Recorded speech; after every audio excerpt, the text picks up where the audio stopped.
Call this work session to order. Wednesday, February 7th, 1 o'clock. Open for visitor comments.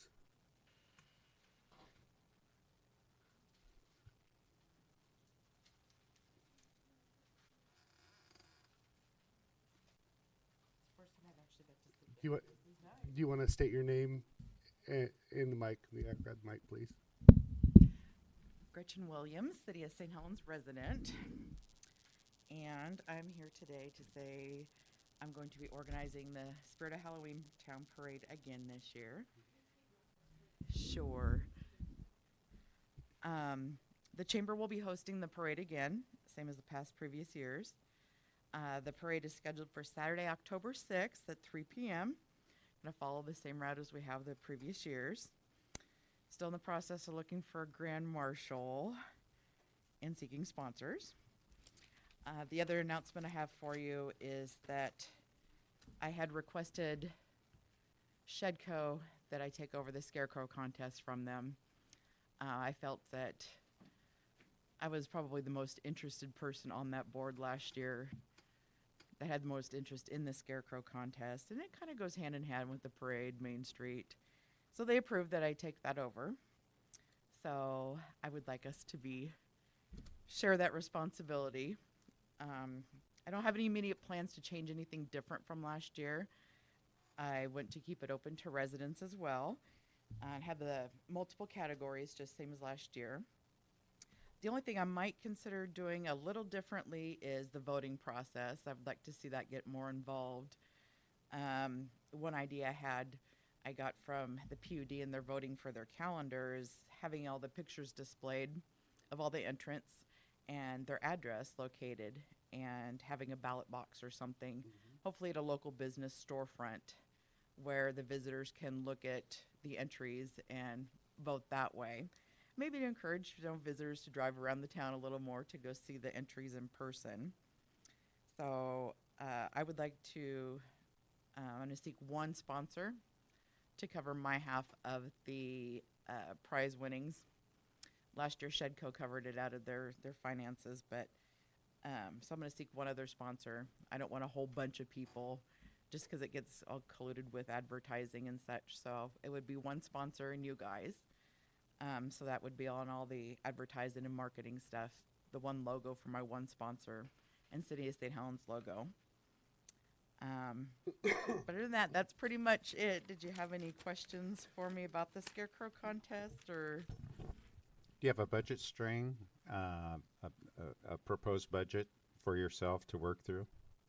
I figured, being that I was treasurer for Shedco last year when they did it, and the shared cost is no more than $250 a piece, $250 a piece. So that's what I'd be requesting from you, is a $250 sponsorship.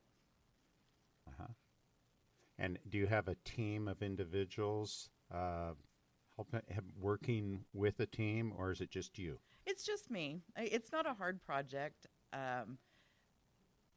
When I go around to get signatures from the Main Street businesses for the street closure, I'm going to say, here's the parade, here's the Scarecrow contest.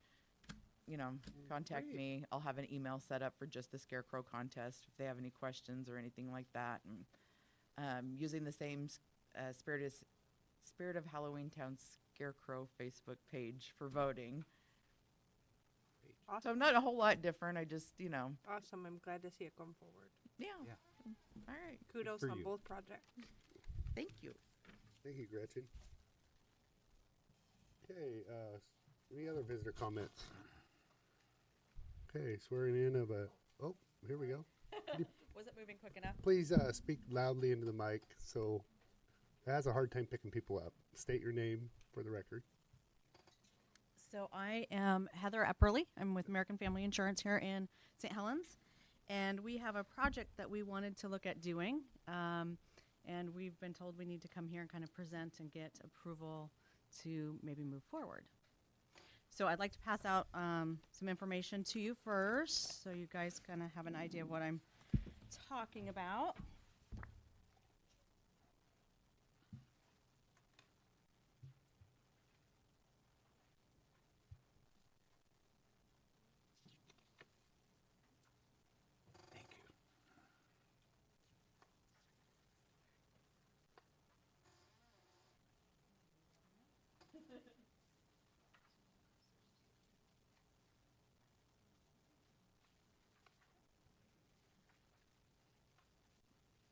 So, so kind of a little bit of background. So how this started out is my office, me and my team, we've been trying to think about different ways we can get involved in the community and do different things. And so we've kind of started doing a couple of things, like being involved in the Halloween Town and the parades and different things like that. But we were trying to think of something a little outside the box. So we kind of came up with this, which is Where's AmFam? And what we wanted to do was have it out in the community, so it gets families involved. We'd like parents and children to go out. It's kind of like a scavenger hunt, but we would put.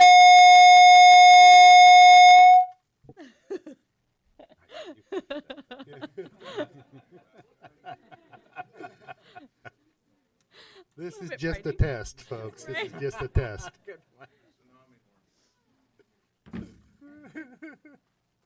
So our idea is that this is basically what they would find. So we'd have the logo out there that they could find, and then the bin would have different prizes for the kids. So some immediate gratification for the kids. So these have like superhero rings in them to then get them to want to go forward, find other things. And kind of our thought process was it's going to take them around the whole city, and eventually we'd like to spread it out into the county. It's all over the county that they go out and they go find these things, get active, get out there. And then one of the parts that we would ask is that they take a picture with the logo and tag us on Facebook or social media. And then when they do that, we enter them into a drawing for something from one of our local businesses. So like a gift certificate to the Dockside or Pure Serenity Massage or different things like that. So getting people out and active in our community and supporting all the other local businesses. So the problem is that we want to put these like in the parks and different things like that. So that's of course why we need your guys' approval to get on board. No problem here, and I think our Parks Commission would be very supportive of that. Yay. Yeah. This is interesting to me because Portland does, in conjunction, I think, with the Rose Festival, don't they hide a medallion somewhere in the city, and then I think through the media outlet, give clues, Right. that kind of thing. And Lincoln City hides the little globes and floats, I guess they Yeah. call them. Yeah. Yeah, so different things like that. We kind of took from a couple of different sources. Where's Waldo was one of the things that we took from, but yeah, And just trying to think of I something just had a different. couple follow-up questions because I've Sure. done some of the geocaching, Mhm. and I know that a lot of the things that have been concealed at McCormick Park disappear. Yeah, I know And that. so I knew that would be I something didn't we'd know have if to you address. people that stuff disappears. That's what happens. Yeah. But if you have a plan to monitor it, because that's usually what happens, is it's like something turns out great and then it all disappears, and then people call us like, where'd they go? So Right. Yeah, our intention is once a week somebody in the office would go out and check, refill, just make sure everything's still there. We'll have backups just in case it's gone because teenagers, we have an expectation that sometimes they're going to disappear. Does it going to have a range of dates that this is going to go on, or? Well, in our mind, we would love for it to go on forever. I mean, I would love for it to just kind of, like I said, expand. And we were thinking first St. Helens, but then expanding it into Scappoose, expanding it into, and just making it further and further to get people. I don't know. What I found when we were going out looking at locations, that even my staff, we went to the botanical gardens and nobody but me knew where the botanical gardens was. And I'm like, really? You've lived here your whole life. You've never been to the botanical gardens? So I think it'd be interesting to get people to go places they've never gone to before too. Yeah, the city of Detroit does those little embossed Detroit rocks, Oh, and they're actually embossed little rocks that they hide in all of, because they're outdoor recreation, uh-huh. and they're actually embossed rocks all over their community that they hide, and people post a picture of where they found them, and then they get a rock as an award. That's a neat idea. Super We certainly have an abundance of those, don't I we? know, Right. we're rocking. So super awesome, good idea. Thank Yeah, you. I think it's a great idea. It helps promote your business and put an activity into our community that gets people a chance to see our businesses in parks. Mm-hmm. I love this time of year. People are out and about. So Right. Yep. Yeah. Great Thank idea. you. All right, thank you. Okay, any other visitor comments? Okay. We're going to do a swearing in of a new officer, Brian Cutright, Jr.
Brian? Brian. Brian, welcome.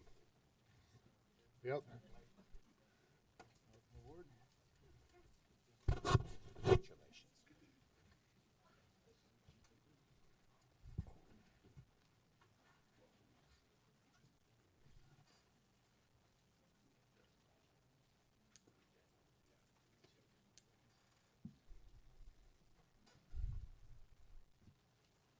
Congratulations. Yeah.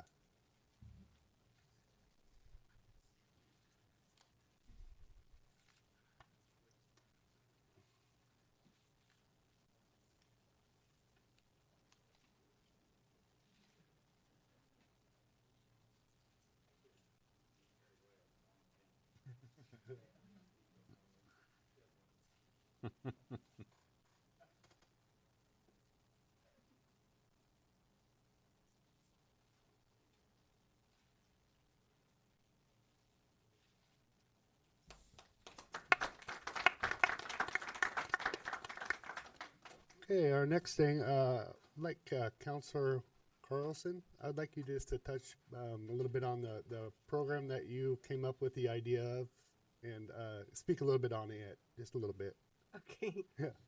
Just something that I had attended a League of Oregon Cities conference, and it talked about how, as government, we're always seen as the punishers, the taxers, and just always not in always a positive light. And how do you change that philosophy is creating a culture of gratitude and a culture of appreciation for those that are doing great work in our community. Because you don't get it on TV and you don't get it in the newspaper. It'd be nice if in this room we can lift up those people in our community, our staff, citizens that are going out of their way to really help this be a better place to raise a family. And just the idea is just whoever those people are is to just say, hey, slow down for a minute, shake their hand, and lift them up and say thank you for doing just extra great work to make this a better place to live.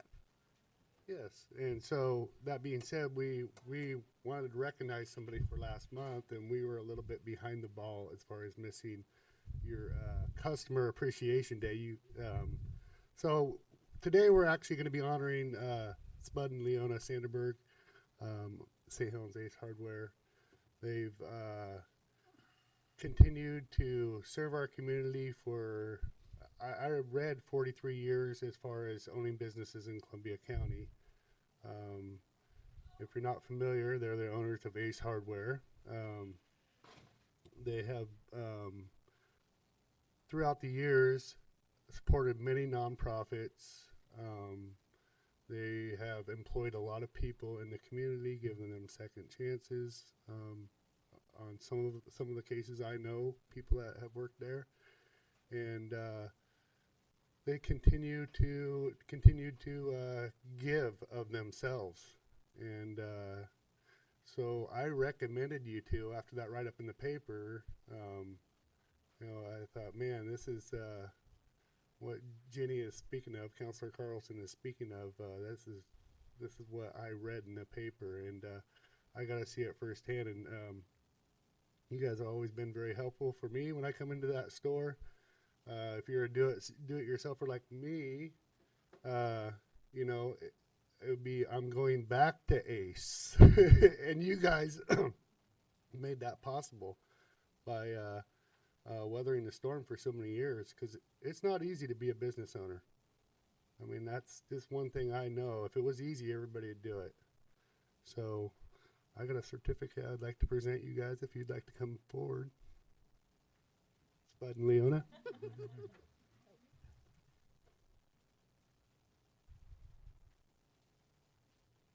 now they're retired, they get to travel.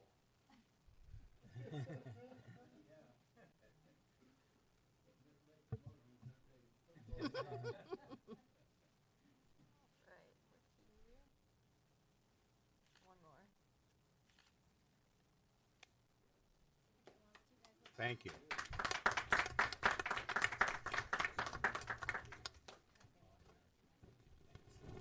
you so much.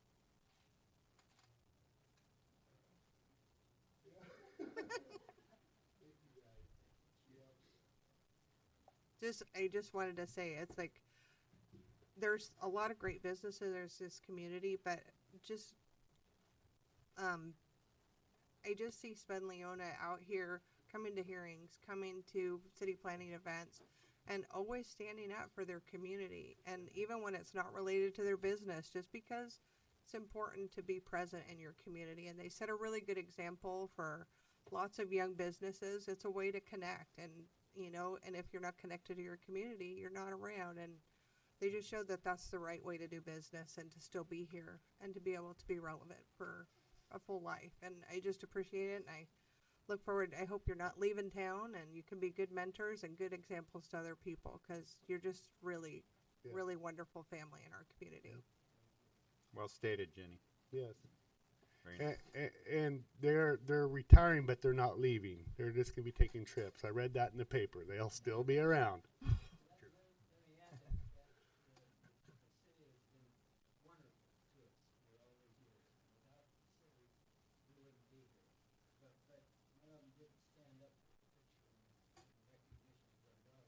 Yes. Yep. Thank It's you just very it's a much. really good example to families in our community. Just really good work. Yep. Okay. Thank you. Thank you. And so that being said, I probably shouldn't know this because Spud spoke on his daughter's behalf, but today is her birthday. So that being said, do you think we could sing her happy birthday right now? Yeah. I know that's me. This is my personality. Ready? Happy birthday to you. Happy birthday to you. Happy birthday, dear Shelly. Happy birthday to you. Okay, thank you. Yep. Okay. So we're on to Sammy, annual report from the Senior Center. Cheryl.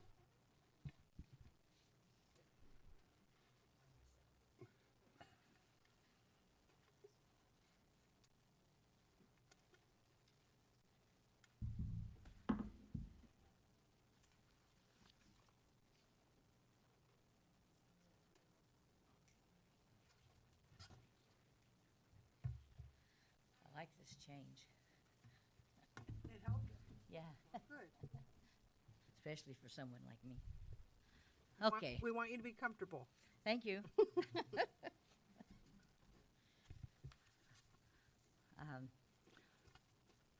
I've prepared pretty much the same type of report that I always do. This time, though, it's shorter. I've printed off some of our balance sheets and other profit and loss statements and different things. We're, as always, we're struggling, and we will continue to struggle. And that's nothing new, and sometimes you get up here and it's not even worth talking about. But I will tell you that you may be aware, of course, from the newspaper and the rumor mill that Scappoose Senior Center has ended their meal program. I've said it for years. This year, finally, you're seeing it. And it's funny how people come out of the woodwork finally and say, oh, really? St. Helens is in not, we're not having great luck either. And if we don't find some way to get by this year, and I'm working on that, but our savings have been depleted pretty much. We have very little in there, and by the time I get through paying a few bills, we'll be getting strung out too, because there's a lot going on. I keep hoping that the same thing won't happen to us, but and I don't like to be the doom and gloom, but for a long time I've been trying to tell people that if the cities, the people that receive the services, everyone that's concerned, if they don't step up and start doing their part, Columbia County, in my opinion, may lose the entire meal program for our seniors. And if you'd like that, probably the solution, and this is just possible, but I want to give you the worst case scenario. It will turn out then that someplace like Loaves and Fishes in Portland will start coming down and bringing their prepared foods down and trying to find meal sites or people that will take out the meals. What we have provided throughout the years has been a great service. I was sad to see Scappoose getting out. We have been asked in St. Helens if we would pick up the additional area. We are fortunate that at this point I have one volunteer from Scappoose that I'm very close to that will continue to try to help me coordinate the meals in the Scappoose area. She's the most familiar with it. And I have heard that several, if not all, of the drivers are offering to continue delivering meals in the Scappoose area. I am hoping for that, because that would be our biggest problem, is finding drivers to go out Chapman Way and Sylvie Island and all the areas they cover, in addition to what we do. We have been serving, just for Meals on Wheels, it can run anywhere from 80 to 100 individuals per day. We will be picking up 40 plus more individuals to serve.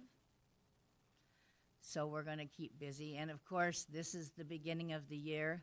So our biggest need right now is that with or without Scappoose coming in, as I mentioned in my letter, we were going to have to, here shortly, I've got to order all of our yearly containers. Those are going to run us at least $8,000. If you buy them in bulk, you save a few dollars, so we've always done that.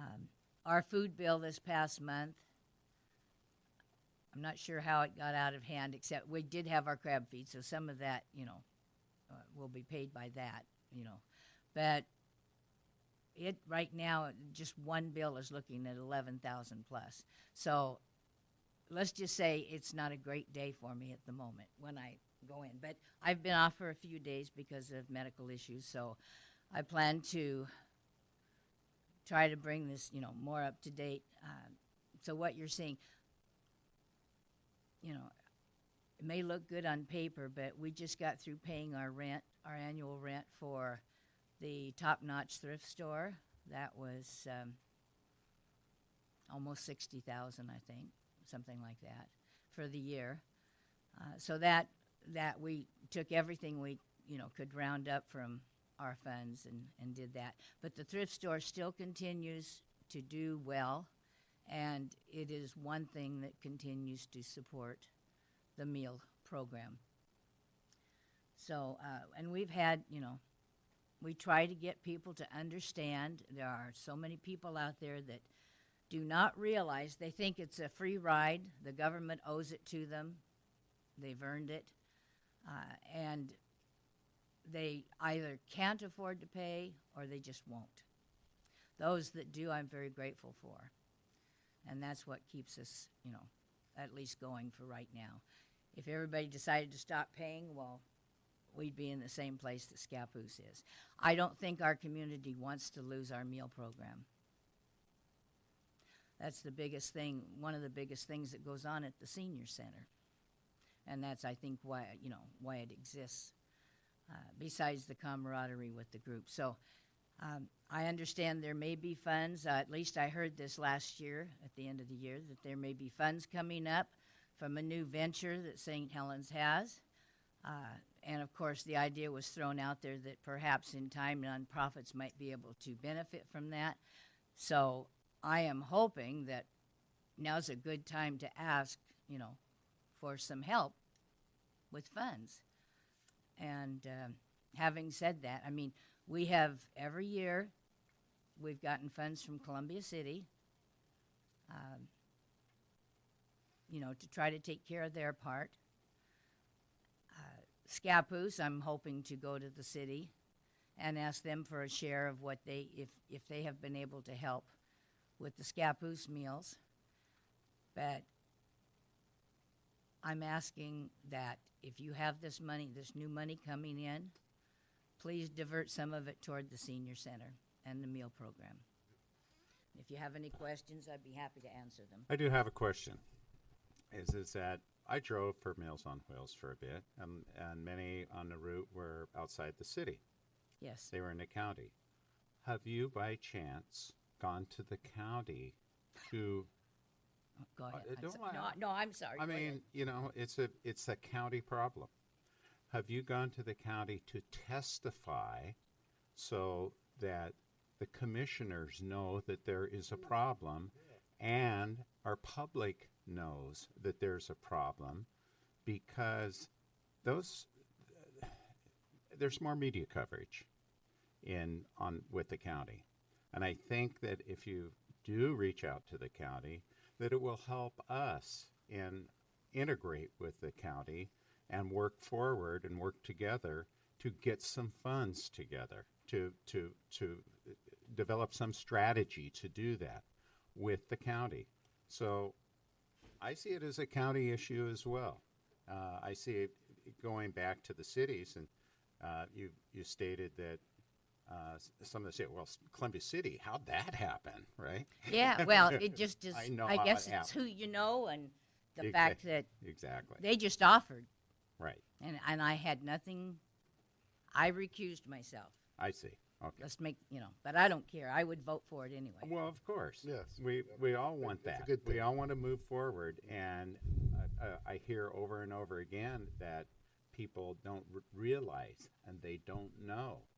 And I think part of our job is to make certain that we communicate with those individuals, so that with our community, and work with people who can make a difference. And that's the county commissioners. You're doing the right thing by coming in here and doing your report and asking for funds.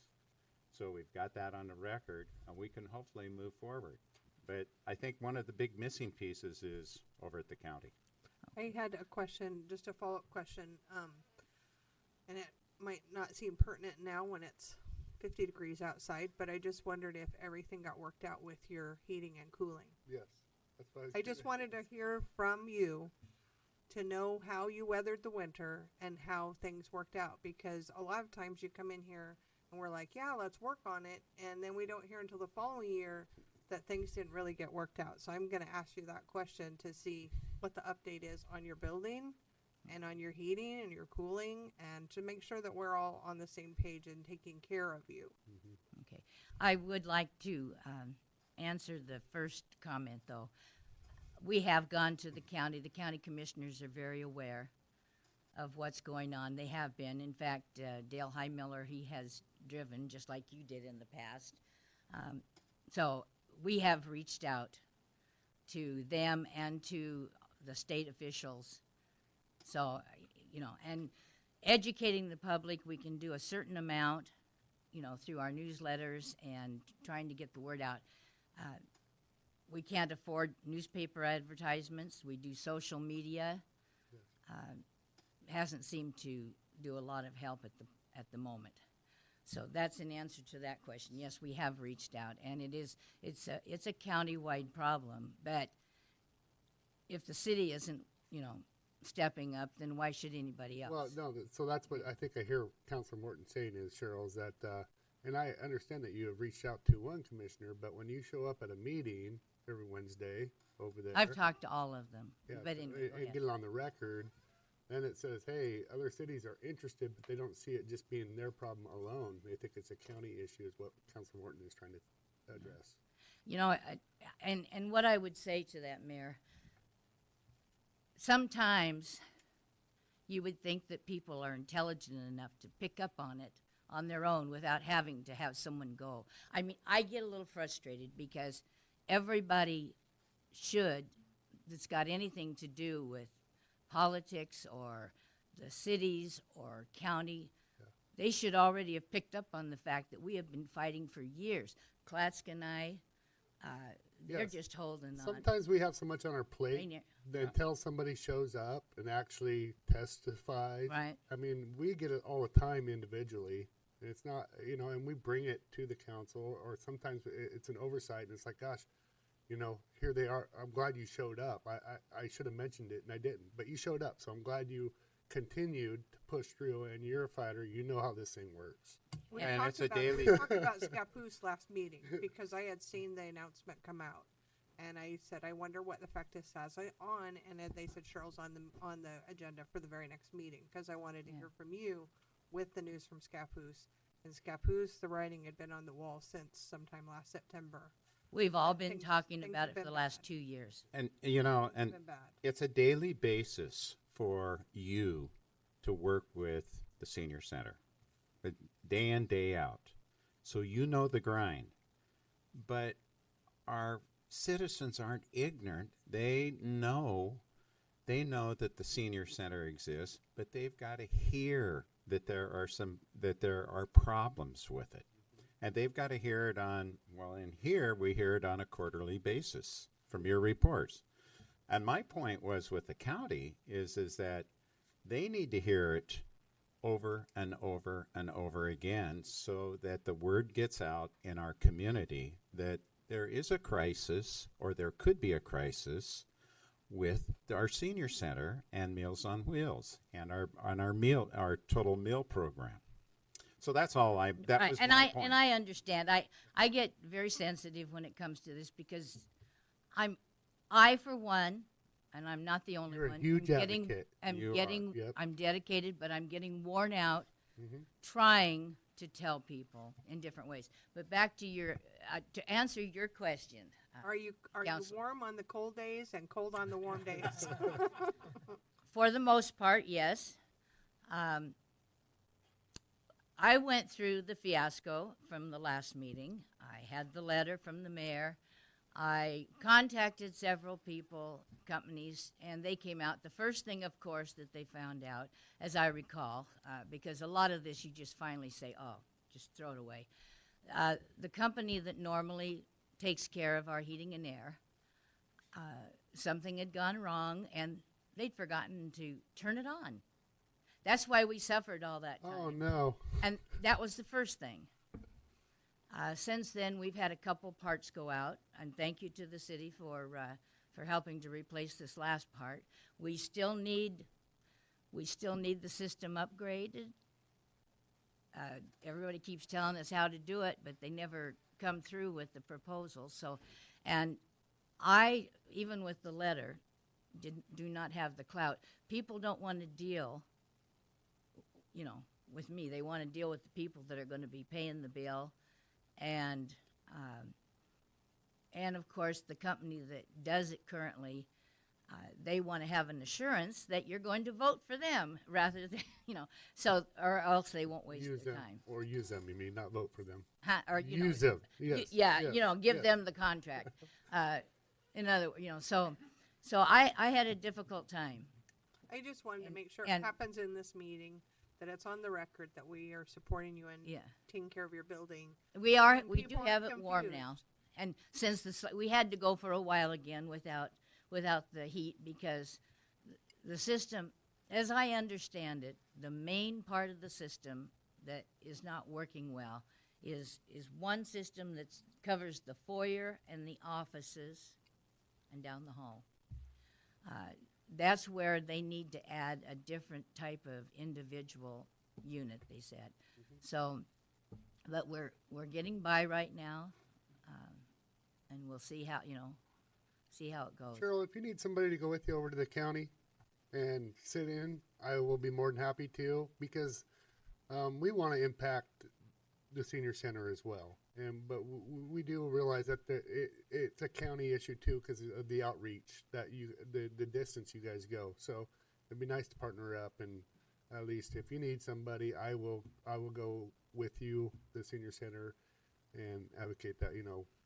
Okay, I would appreciate Yes. that. I will try to get on their agenda and actually make some noise Yes. over there like Yeah. we do here. Yes. But we just all want to be part of the same team. It's not Yep. us telling us it's their problem, but as the kind of the need and the finance come to critical load, it's like, Rainier and stuff, and it's like the county needs to know that and be planning for this, and the cities need to be planning for this. Otherwise, it's way easier to plan ahead of time than we're closing our doors in 30 days. All right, well, and that's true. I mean, I have, I have been advocating for it for a long time, as you well know, I shop at Top Notch regularly. and I appreciate that. That's good. It's a good thrift store. It's, It really is. But anyway, Thank that's where we stand. Is that we are going to continue as long as we can. When our money is gone and we can't pay the bills anymore, then somebody it will. Let's just say that there is always the threat that we will lose the meal program completely. It will get to a point to where it's not worth it. Now we're hoping in July there is one change coming up to where, and now with Scappoose out of the mix, that's really not helping us any. But we've been trying to work through the AAA program on a way to better and more accurately or fairly support each senior center. It's going to be hard on the smaller ones, but we're trying. As far as the money, we only get a certain amount of money, and it gets split up. And I think I've said it before that we get through the federal government for those that and this goes out education wise. We might get about $1.04, $1.07. It goes in between there. That's about what we get per individual that we feed during the month, or for each meal. Excuse me. So we get $1.07, let's say, toward the meal. We ask for a donation of $5. That brings it up. The meal, by the time you get through preparing it and paying for personnel, utilities, all the other things, you're looking at a $9 meal. So we're still lacking that, and the Top Notch picks up some of it. But anyway, right now, like I say, our biggest need is I've got to order the containers, and we'll probably deplete some of our savings now. So And potential 140 people that you're talking about in the future. 140 You said per 80 day. to 100. Yeah. Yep. Yeah, and that's just Meals on Wheels. That's Just not people Meals on that's Wheels. not people in the in not the building. Congress. Absolutely. Yeah. Yeah. Now, one last question, and I'll keep this short and sweet. Do you think the senior assisted living has had any influence on? You've been director for quite some time, right, at the senior center? Since 2002. Okay. Have you seen with that, Avamirs and those coming up, has it taken away from the senior center itself? I'm just curious. Taken away in Like in participants and people who are willing to donate that are members, and so forth. that go over to the other Yes, places? Yeah. I think through the years, I'm not sure. I can answer it by saying that we've lost a lot of our old time members, Uh-huh. and some have moved into the assisted living Yeah. and are taken care of. We don't gain members as quickly as we lose them. However, I think it's always been we have a few people that step forward and they make their donations regularly, and but I don't think the assisted living has really Okay. taken it away yeah, too it was much. just No, a question. no, and we work with them, so Okay. yeah. But that's Any other questions for Cheryl? Well, follow up on that. What about the meal programs on Thursday at the churches and those kinds of things? Are those filled any of your void? And those are all volunteer, I believe. They are volunteer. I may not be accurate on some of the things I say about the community meals. I think it's a great program. Tuesday and Thursdays, you will probably and these are just should say my opinions. Others have said it, but the community meals started out, as I understand it, with one church starting the program and doing a great job. And then eventually they brought in other churches and other groups, and the food bank is involved. They have a lot of entities that help. In fact, they've even recruited our cook to cook one meal a month because she's so good. So they get all the volunteers to come in and do that, and it's a good program. They get a lot of their food from the food bank and/or from donations from different groups and religious organizations, and so they've been able to do it. I could probably tell you from what I've heard. I've never been down there. What I have heard is that the same people that come in on Tuesday and Thursdays, they hit both our place, and then they go, and then it's time for them to turn around and go to a meal down there. They do like the free meals, but as everybody should realize, there's nothing free in this world. Somebody's paying for it, and I'm a great advocate for helping those that need help. I would do anything I could. I will give free meals to people that need them.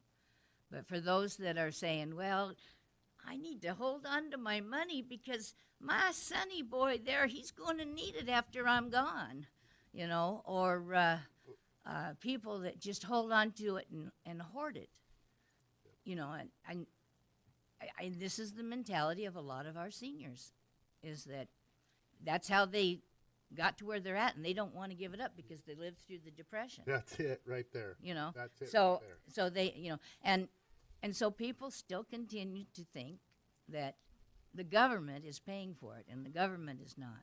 Yeah, just rising costs of everything is kind of catching up So with us. so there are a lot of this is exactly why Scappoose closed, I believe, is that part of it was that people weren't making their donations. Outside, the public wasn't supporting them. Just a lot of different things. So, and we need like $250,000 a year to function. So anyway, don't get me started. I get started and then you know. Yep. Anyway, We appreciate your report. Yes. thank you. Thank you. Thank you, Cheryl.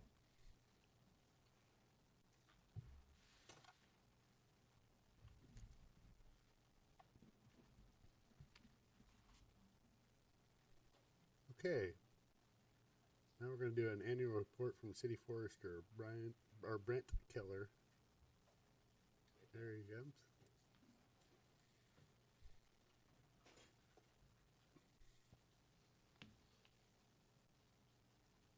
All set? Yep. All right. You're all set. Thank you, Mr. Mayor. Yes. My name is Brent Keller. I'm with Mason, Bruce, and Gerard. We're a forestry consulting firm. It's been around since 1921. We've managed the city's Milton Creek watershed since 2006.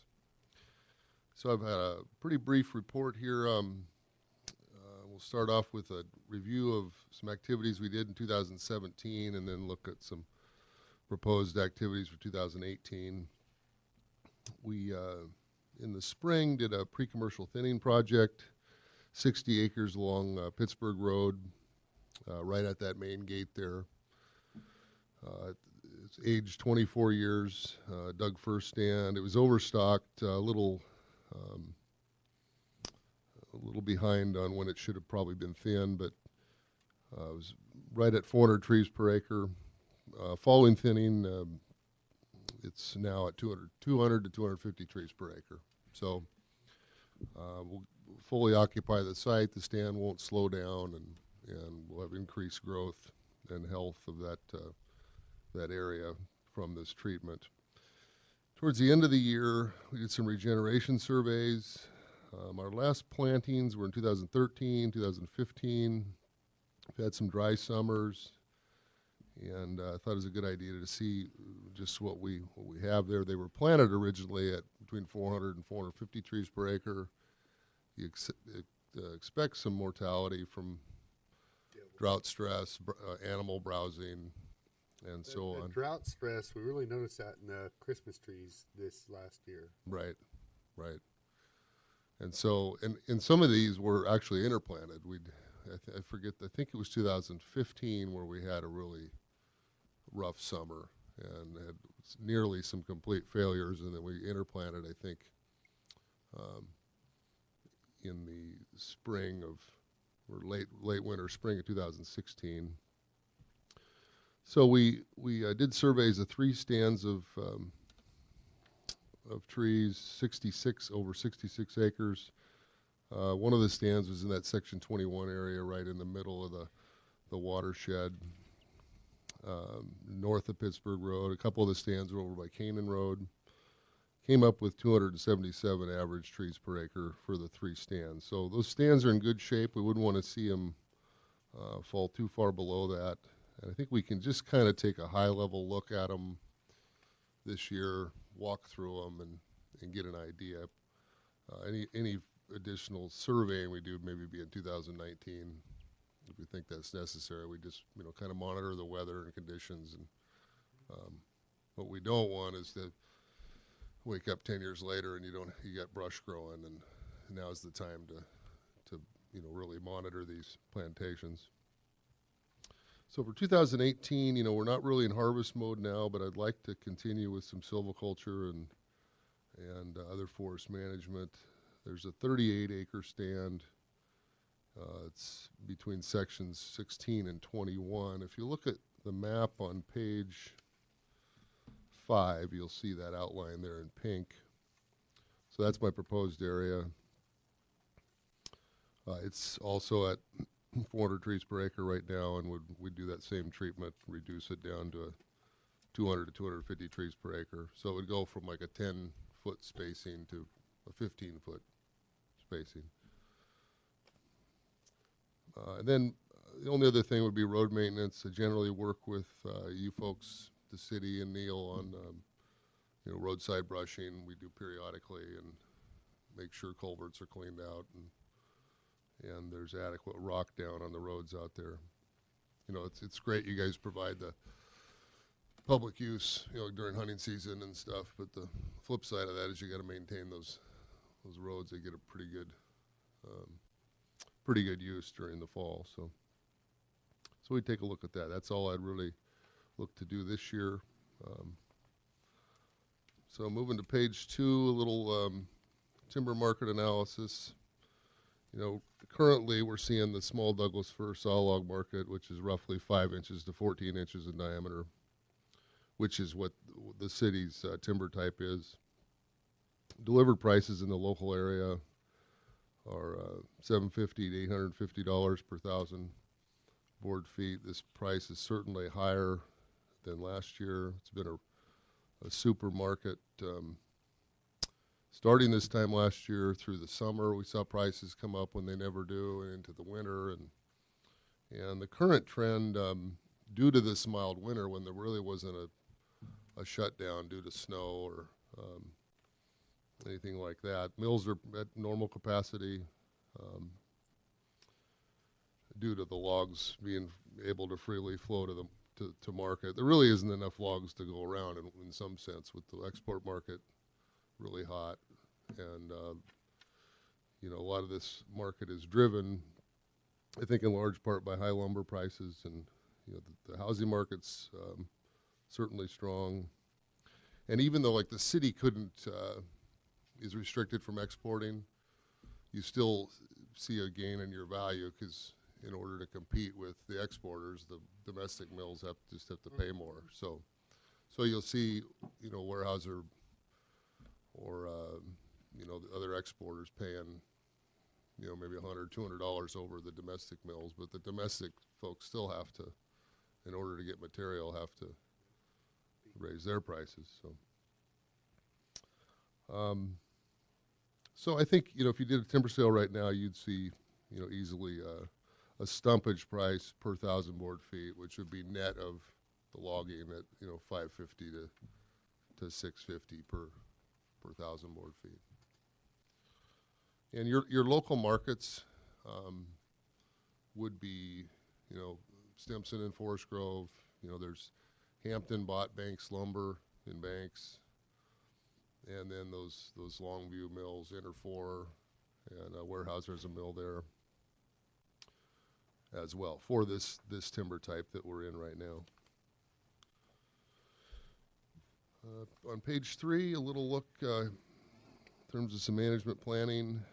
You know, the watershed, the gross acres, including the reservoir, roads, other stream buffered areas, is a total of just a little under 2,400 acres. So you have about 2,000 acres, I think, of net, you know, available timber. The oldest available stand of timber right now is 49 years of age. And you see from the graph there's about 300 acres of timber age 40 or greater. Not all of those are really ideal to cut now. And we'll talk about that a little more in a minute. So within 10 years, you can see from the graph that 30 to 39 year age class will move into the 40-year category. You know, at that point, we've been in kind of a hiatus since the last cut, and we recommended let's just not cut for a while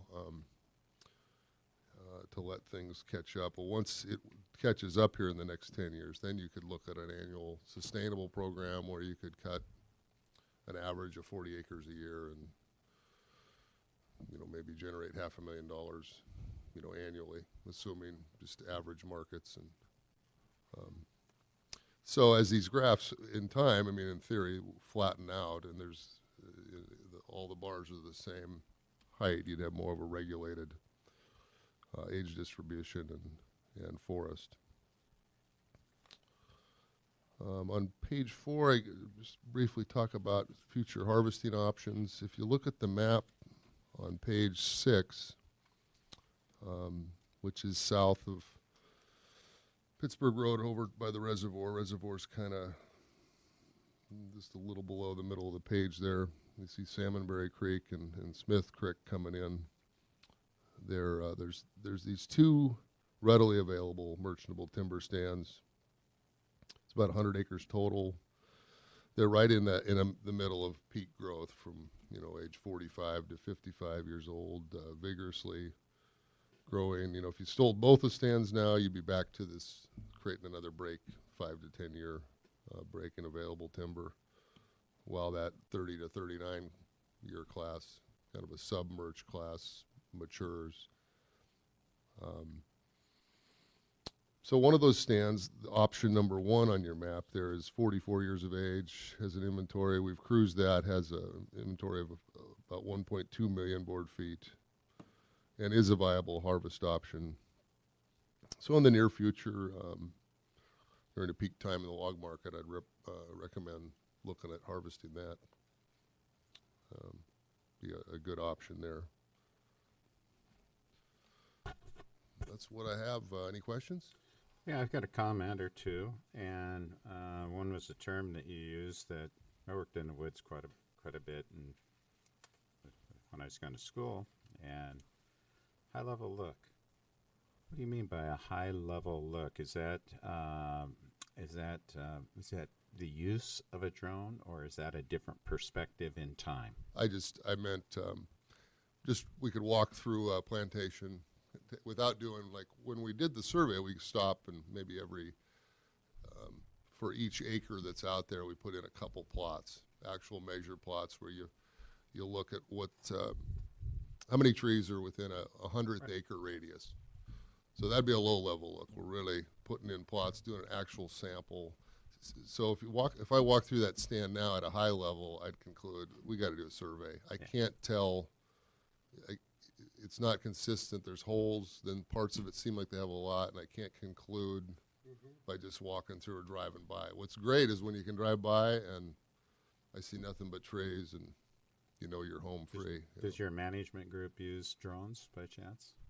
We've done some pilot projects and worked with some folks on the idea of flying over a plantation, and of course you'd have to adjust for the height you're at in terms of taking a picture and then putting plots on the photograph and having those represent the 100th acre and counting the trees. As a guy who likes to be on the ground, as an old timber cruiser, there's always a lot the drone can't tell me about.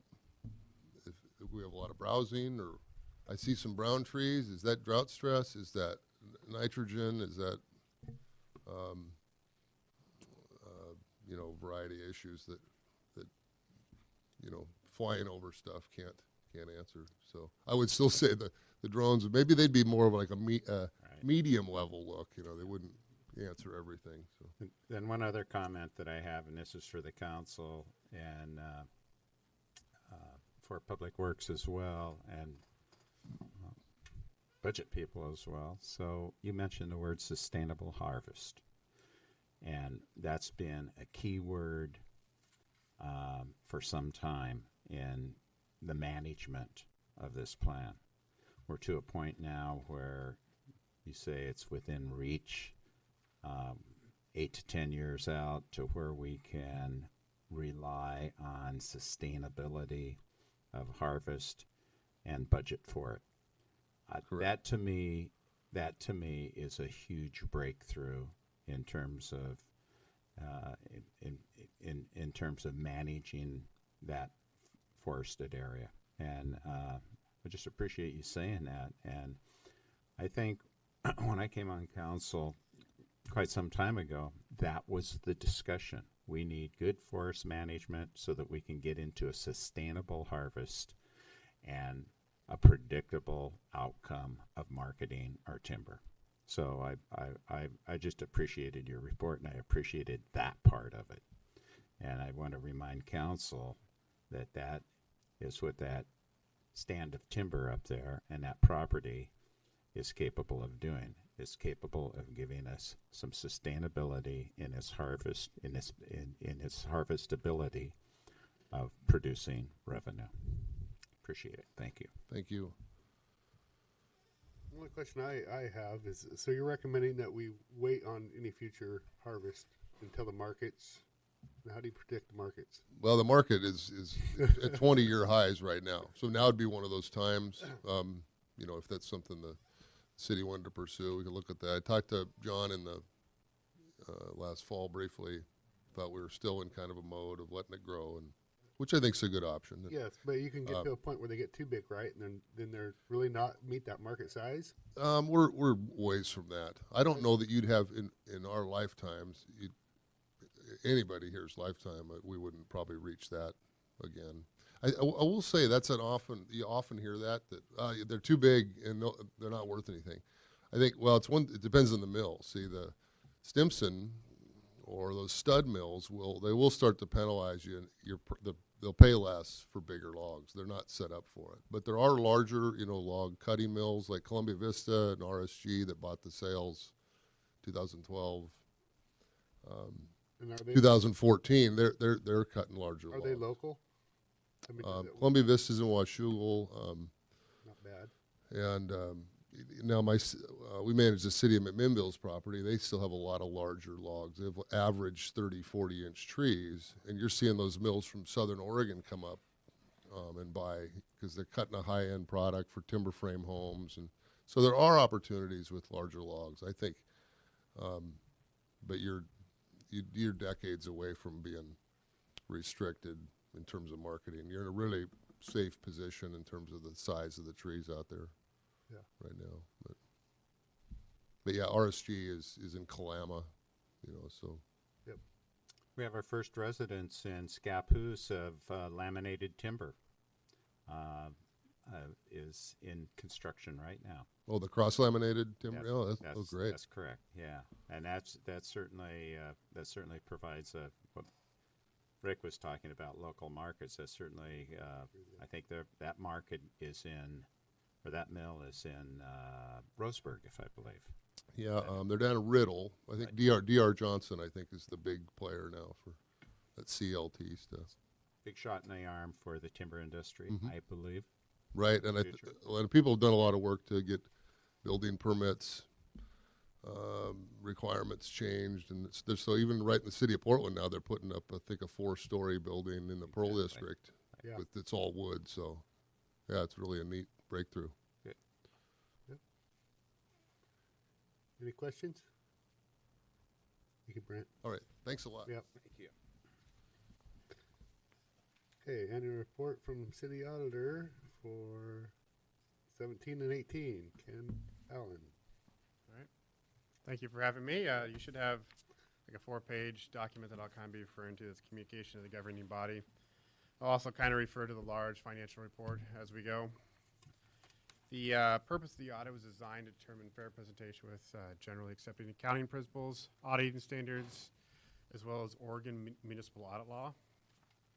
On page 1 of the large financial report, this is your audit opinion, and it's an unqualified opinion, which is a clean opinion, which is the highest level opinion that you could receive. Next, on page 56 of the large financial report, we have what we call our state minimum standards for audit report. This is where we have to look at things such as budget, collateral, purchasing, debt, investments, and other things. We noted one comment where there was a few over expenditures noted. That's one comment. So out of all of it, it's only one comment out of all those different areas. You can see the specific over expenditures that are on page 16 of the financial report. I don't mean to jump you around all the place. Yeah, so there's a few noted on page 16, which goes a little bit into the exact details. Next, on page 36 of the financial report, there's a new accounting standard issue this year. It's where you have to disclose the amount of tax abatements given out on your behalf. So that'd be, county projects. The county does the abatements, and this year there was about $93,000 of abatements, property tax abatements that were given out that would have applied to the city of St. Helens. So that's a disclosure that you'll see from now on in the future. Next year there will be another new accounting standard, which will have you get some more actual reports for some implicit rate subsidies that when you allow retirees to buy back into your health plan. So you'll need to probably have an actuarial do evaluation on that. So it's something that everybody in the state has to do, and it's kind of a pain, but it's something that's required. If you have any questions on the audit, the financial report, or the audit process, I'll be happy to answer any questions. What kind of problems do you run into when, and our city has gone through this issue with replacing, our finance director for some years retired, right, and we got a new replacement. Is there usually adjustment problems through the auditing process that you find when that happens?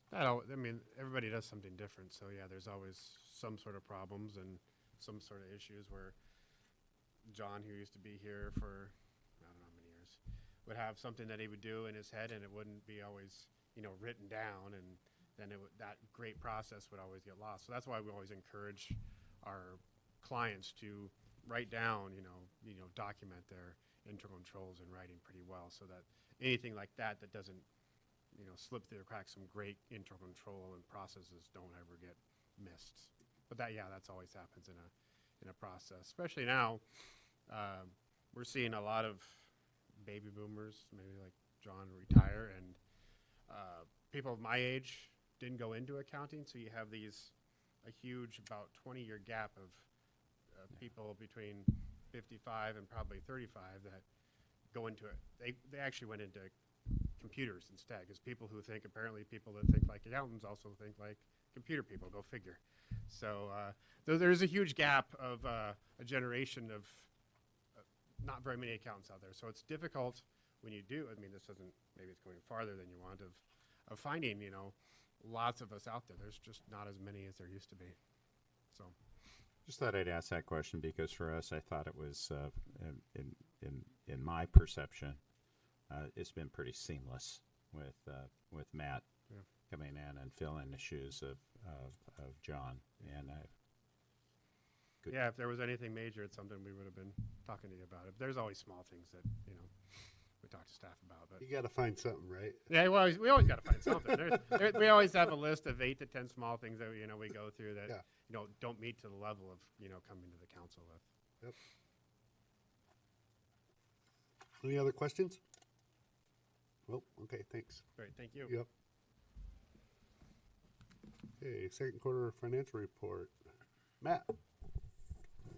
All right. So you have a copy of the report in your packet. I will go through. So this is for the time period ending December of last year. So October, November, and December. On the second page, I just note some of the revenue in the general fund and the categories that are in. Everything, for the 99% of everything is looking pretty well, fortunately. So it's nice to see your revenues coming in as budgeted, and no real big surprises that we didn't know of or anything.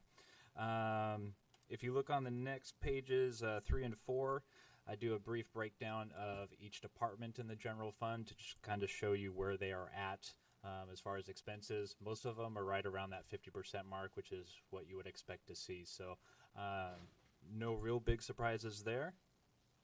I mentioned this in the last quarterly report, and it's also noted again in this quarterly report on page 5 in the Visitor and Tourism Fund.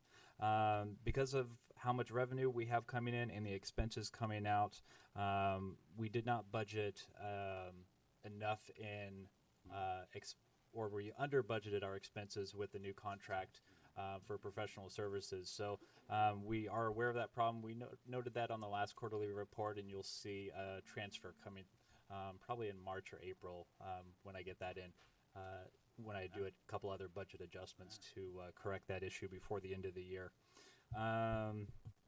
And then actually the third one down on community enhancement, after going through some revenue and expenses for the Community Enhancement Fund. That one doesn't need to be read anymore, and we figured out what the issue was, just some reclassification charges that shouldn't have been there, should have been in another fund. So so that problem is fixed on that one, so don't have to worry about that. Let's see. The other one I just want you to be aware of is on page 6 in the water fund. I did not correctly budget the general fund support services charge in that fund, so that will be one of the updates that I do in March or April with the budget to correct that issue. Other than that, there's not really any much surprises. I do want to at least note to you on the last page, this is something new I started a little bit ago, just to give you an idea on some of the development in the city of St. Helens. On the top part is a picture of our SDCs. The blue is what we budgeted, and the red is actuals. But the most important one in my point of view is the second graph on the bottom, which is to give you an idea of how many single-family resident permits we've had. So we always talk about the development's coming, it's coming, it's coming. And this is just kind of to for you to be aware of how many actual single-family resident permits we delve out in each quarter. So it hopefully kind of gives you an idea of the current market that we're in right now. It's not looking into the future of how many developments we have coming or any subdivisions like that. This is actually what is in the books. Yeah. So Why does it say July and September of 18.9? where are you looking at? To the right? Oh, that's July, August, and September. Yeah. Yeah, 17. Okay. correct. Oh, a fiscal year. Yeah, Gotcha. sorry, fiscal Yeah, year. yeah. Yep. So it is ramped up a little bit, right? And then went down? Sort of, yeah. And that's pretty normal for the winter months. Obviously, there's not a lot of building going on, Yes. and Christmas time. So, Yes. as you can see by the map, it usually starts kicking up in April and March and that time frame a little bit. So, we would expect to see that trend kind of continue in relation to what's going on. Yep. So, Okay. do you have any questions for me? Did you for fun look further back than that into I did not go 11, 12 to I- see? I bet there's years that we didn't. There are probably, yeah. During the recession years, it's probably a lot of zeros or ones. Yes. And so, yep. Yeah, no, I only went back to 14, 15. Okay. So, Anything else, Matt? I'm going to grab a cup of coffee. Matt, it's still you on municipal court. okay.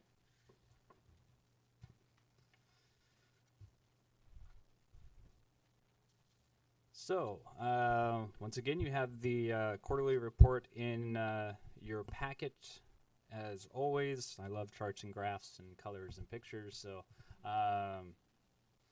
the first page of the report kind of goes and shows you the overall revenue for the last 3 years. So, this current year, and then I show you 2 years in the past. And that shows you the gross revenue that we show in Springbrook. You can see that there was kind of a big jump in September, and then it kind of levels off a little bit in October, November, December.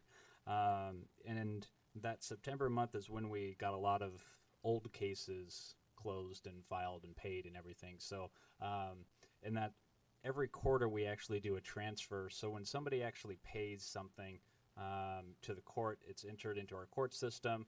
And then it goes into an account called unapplied receipts. And then once that case is closed officially, then I have to do a manual journal entry that I get from the court staff. And usually that happens on a quarterly basis. We're actually going to transition that to happen more on a monthly basis.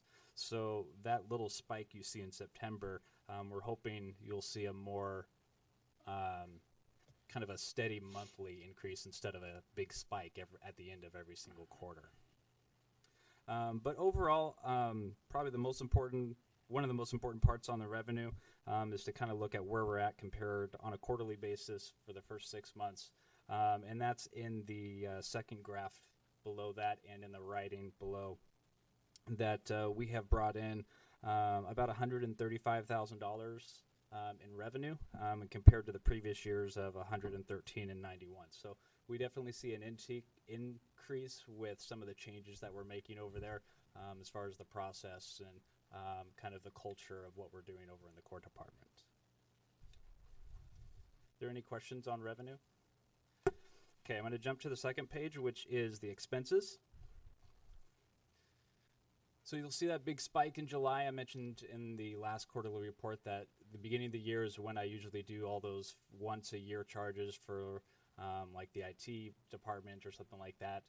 I charge that at the end of the year. In the past, John Ellis has usually done that on a quarterly or in December, and then at the end of the year, it was kind of hit and miss. So I charge them all at the beginning of the year.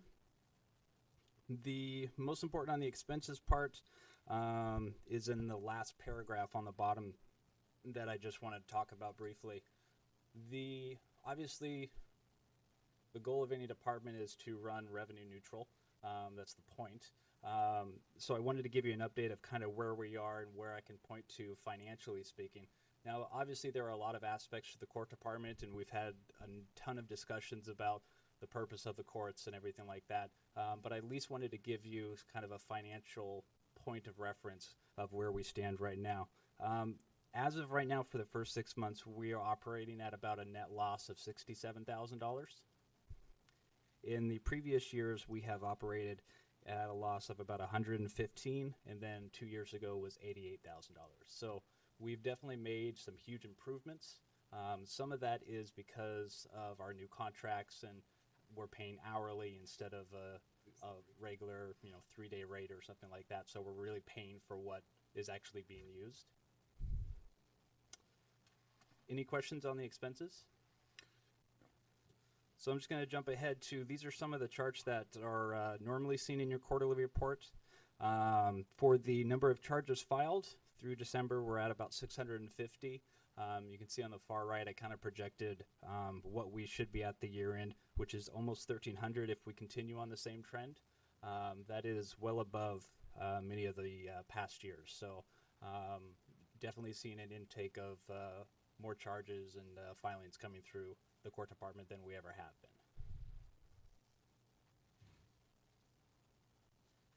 The next graph kind of gives you a breakdown of what those charges are.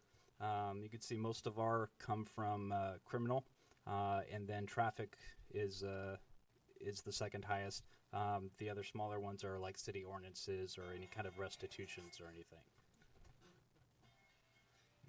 The last thing I do want to mention was on the last page, the clearance rate for the city. We're right at about 100%, which means whatever we're taking in, we're usually keeping up with whatever is coming out.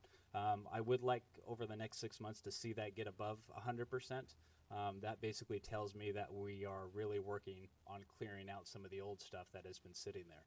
So one thing that they just started a couple weeks ago was going through some of the older files and payment agreements to see if we can, with taxes coming up, if we can kind of encourage them to pay off some of their fines and give them a break of some kind, for people to come in and say, hey, you owe $1,000. How about if you pay $750 and, we'll get you all done and we can all be done with this. Yep. So those kind of incentive programs that I talked about last time. So I do hope that clearance rate kind of jumps up a little bit by next quarter. Do you guys have any other questions? That's the end of my report. No, that's a great idea. I mean, as far as people might have a little bit extra revenue, and tapping into that source. So, anybody else? It seems like a clearance rate of over 100% is speaks to a past issue of not collecting. So correct. Yeah. Absolutely. Okay, thank you, Matt. Okay, discuss possible sharing agreement with Scappoose Public Library District. Margaret. Yes. I apologize for there not being anything in the packet to support this discussion, but it has been a very rapidly evolving subject. And so I know I've spoken individually with all of you, and everyone's pretty well briefed on the opportunity here. But just to recap for everyone else, our library was approached by the Scappoose Public Library District to enter into a shared arrangement with our library software that supports our catalog function. And this would allow us to both experience a slight reduction in our annual cost for software maintenance, but it would also give us the opportunity to display in our catalog the resources that are available from both libraries, as well as displaying the downloadable materials that we have, ebooks and audiobooks, so that patrons of both libraries can go to one location and see all the available materials. Now, this is of interest because we're now both in the Passport program, and so Scappoose residents who see a book or other materials in our catalog that they would like to check out could come to our library and get a Passport card from our library and make those items available to them. So the proposal to share a catalog really implies that the St. Helens Public Library would be the software licensee, and Scappoose would be an add-on to our license, and therefore that was why the cost would be less on an annual basis. It would also involve our hosting the data on our servers, so there obviously would need to be some agreements between the two entities about resource sharing. But underlying all that is the need to continue in the Passport program beyond this first year. When we presented this program in the fall, we got preliminary approval to do this for 1 year, but it doesn't make sense for us to merge these resources only to try to pull them apart in a year's time. In fact, if that were the case, there would be no interest on Scappoose's part to do this. Their motivation in going to our software it stems from the fact that their current software agreement will expire on December 1st. And their new library director comes from a library in Indiana where 3 of these libraries using the same, or library systems using the same software did exactly this, the same merge. So he has familiarity with the software and familiarity with this kind of project. He reached out to the state library. There are similar projects, not necessarily with the same software, but similar projects in other parts of the state, and in some of those cases, the state library approved LSTA grants to help fund those transition or startup costs. So the third thing that I need to present to the council is the need to approve our pursuing a grant. Next week, brief proposals are due, and if we get an initial go-ahead from the state library, then we would submit a more formal proposal in April and would know in June whether or not they would help to defray some of those costs.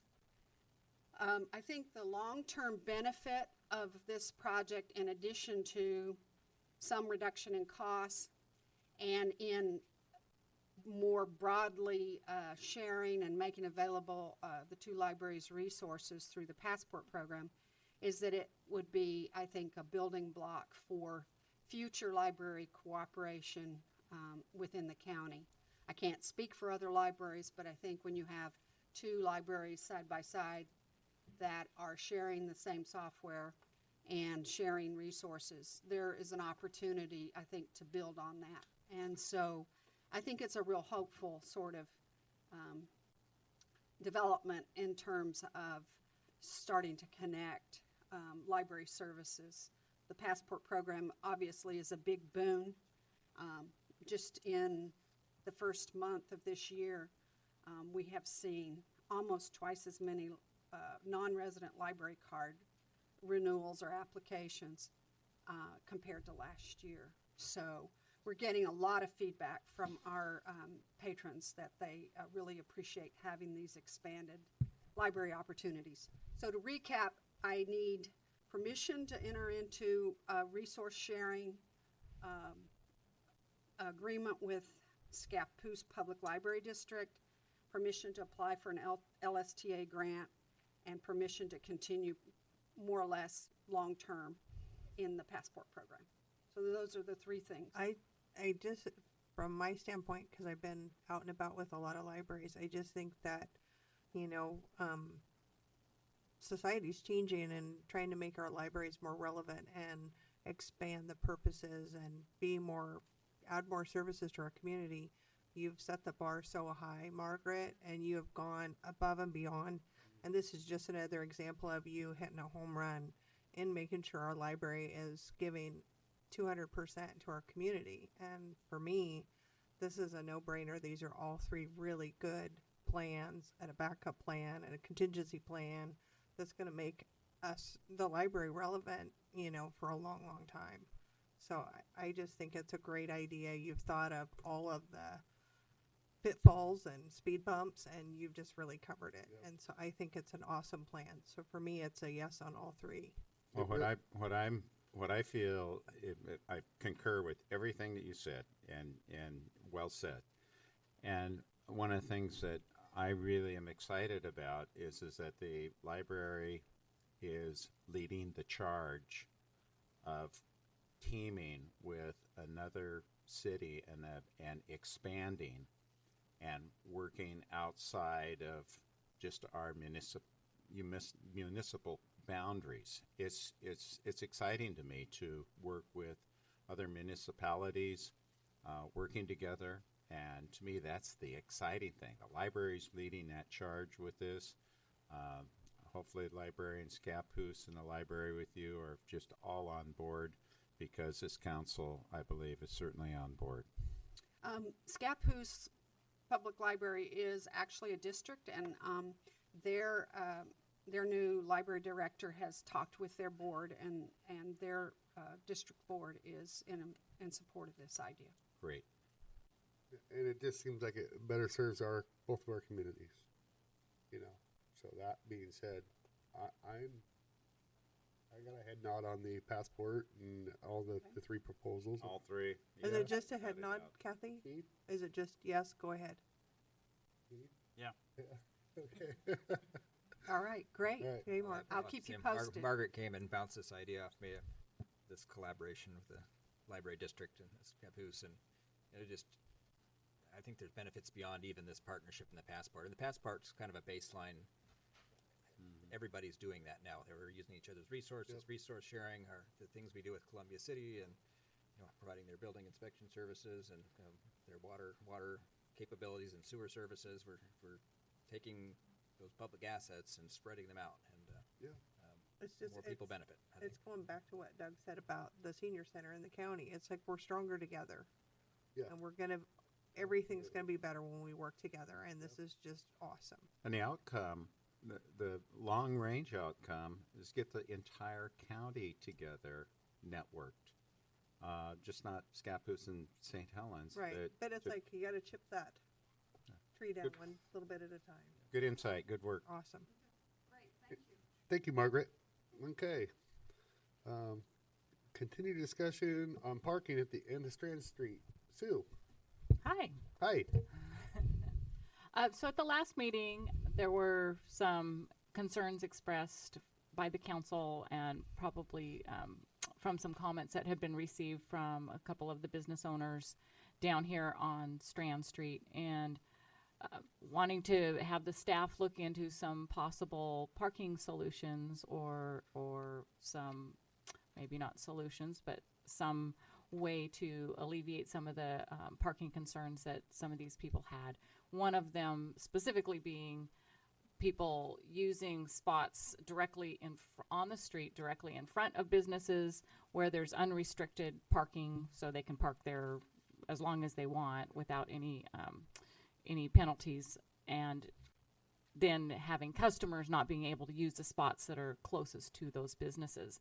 So I got together with Jacob and Jenny from the planning department, and we looked at all different kinds of options at Strand Street, and then that expanded over into looking over at South First Street as well, where there's a lot of pavement area, a lot of street width, and there's no actual marked paving stalls over, parking stalls over on South First Street. What we discovered on Strand Street was that we really can't just go out there and remark those parking stalls, because right now the current width of the street doesn't support, by our own code, the parking that is currently there.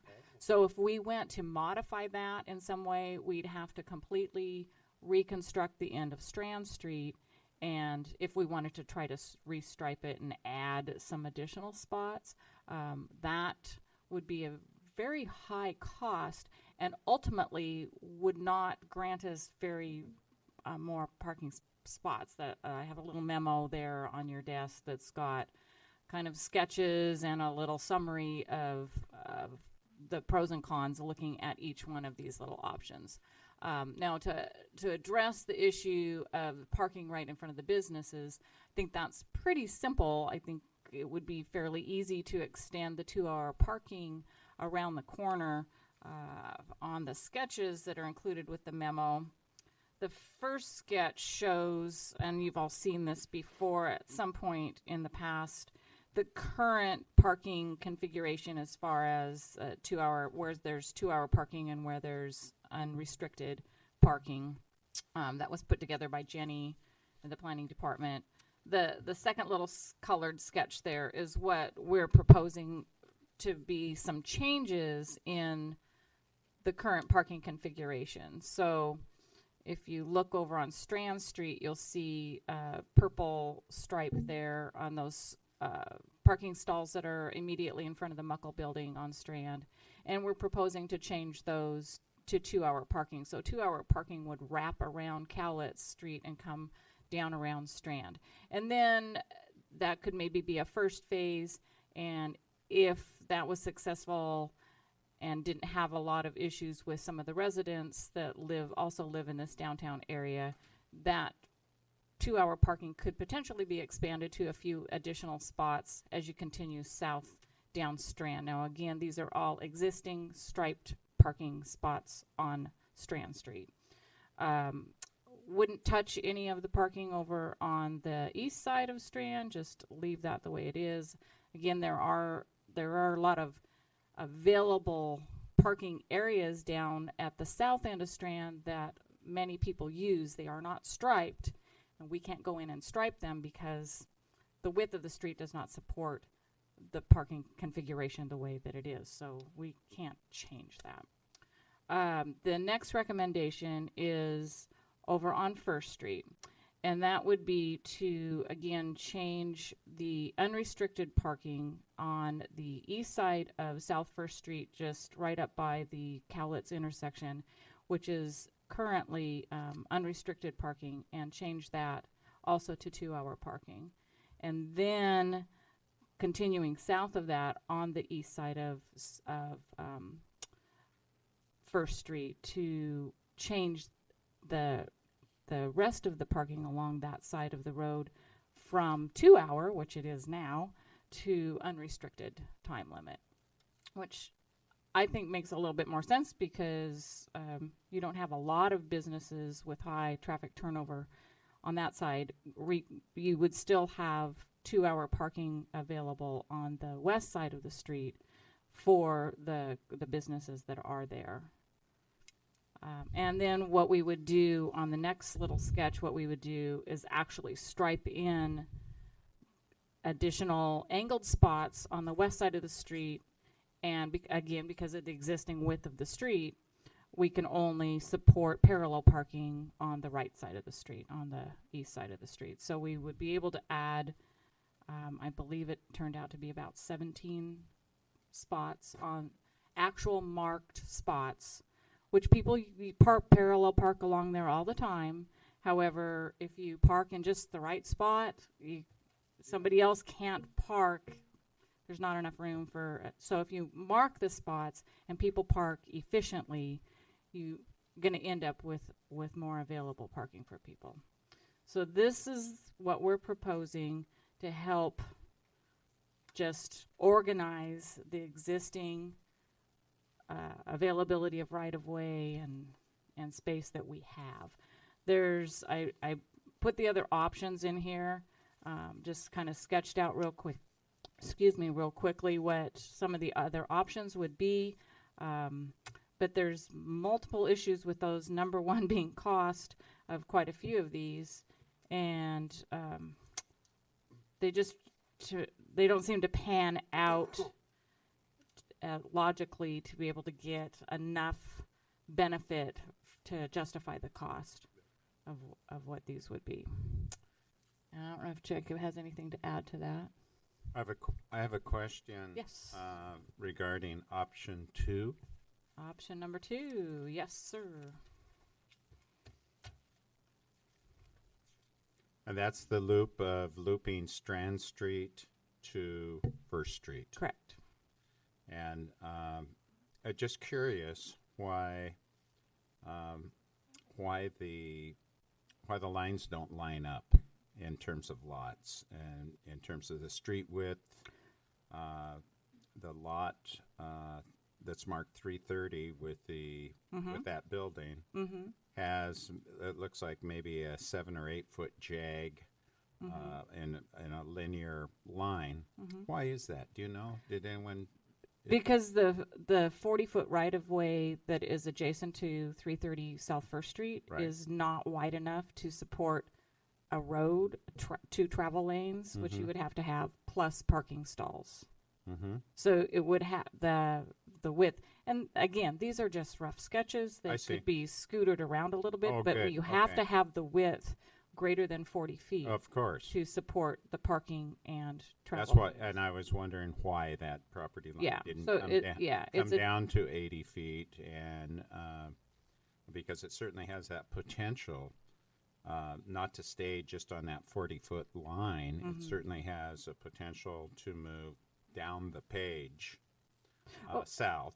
Of course. Yeah. But again, recognizing that to do this, in order to comply with our own codes, we would have to pave all of this. And I understand that. and This- yeah. And hopefully this is for not a fix at this point, but hopefully it offers a vision of how to connect the Strand to First Street. Well, we already have a vision of that, Okay. and that vision is in the framework plan, and it doesn't actually connect to this particular right of way. But parking wasn't the issue on with the framework plan, and this whole thing was initiated to allow more parking, and so there's hopefully in the framework plan it offers that flexibility so that we aren't pinned in. It does. Yes, the framework. Okay, The framework so plan that's- has parking built into it, and Right. yes. So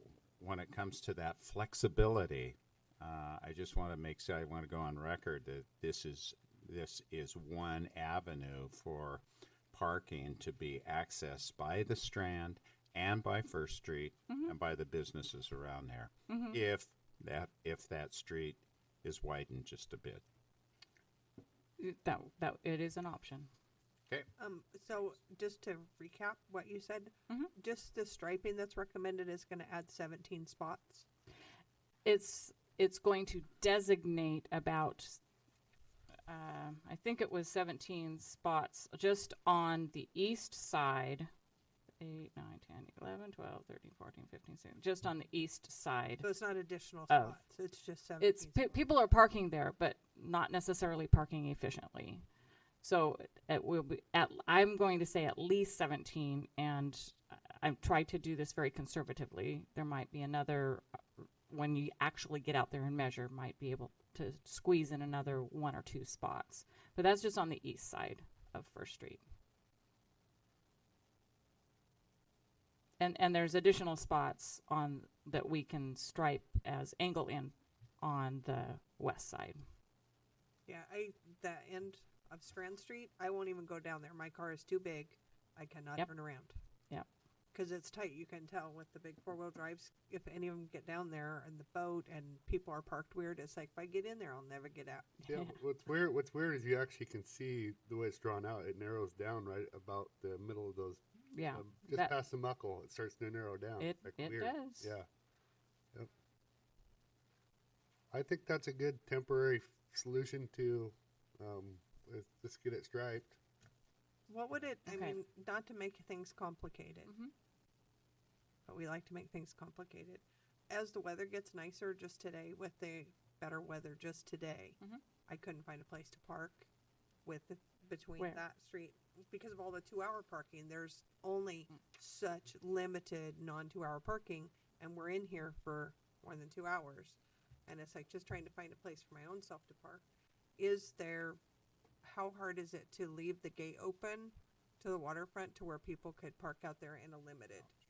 That's no.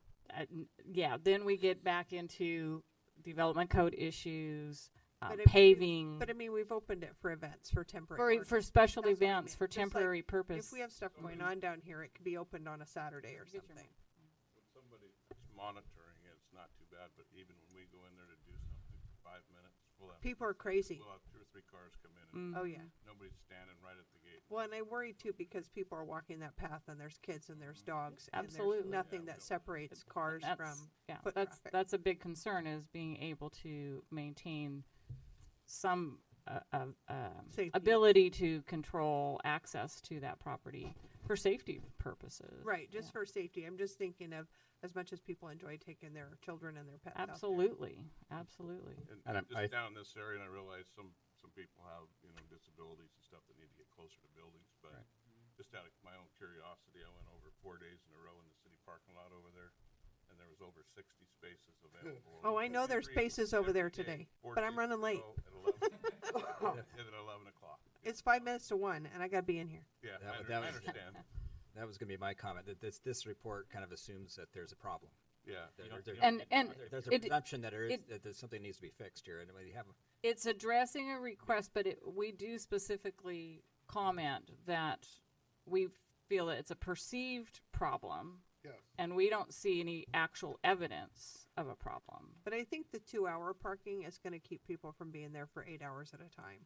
And I think that's the issue. Hopefully that. Yeah. So, obviously, I just kind of tossed a whole bunch of information at you here real quickly, and a bunch of pretty pictures and lovely colors. But do we want to move forward with changing those spots to 2-hour parking and put some signage up there I on thought that Strand and on South First? The last conversation was Proposal. kind of was the minimum is that we wanted to mark the parking that was on the street and mark it 2 hours.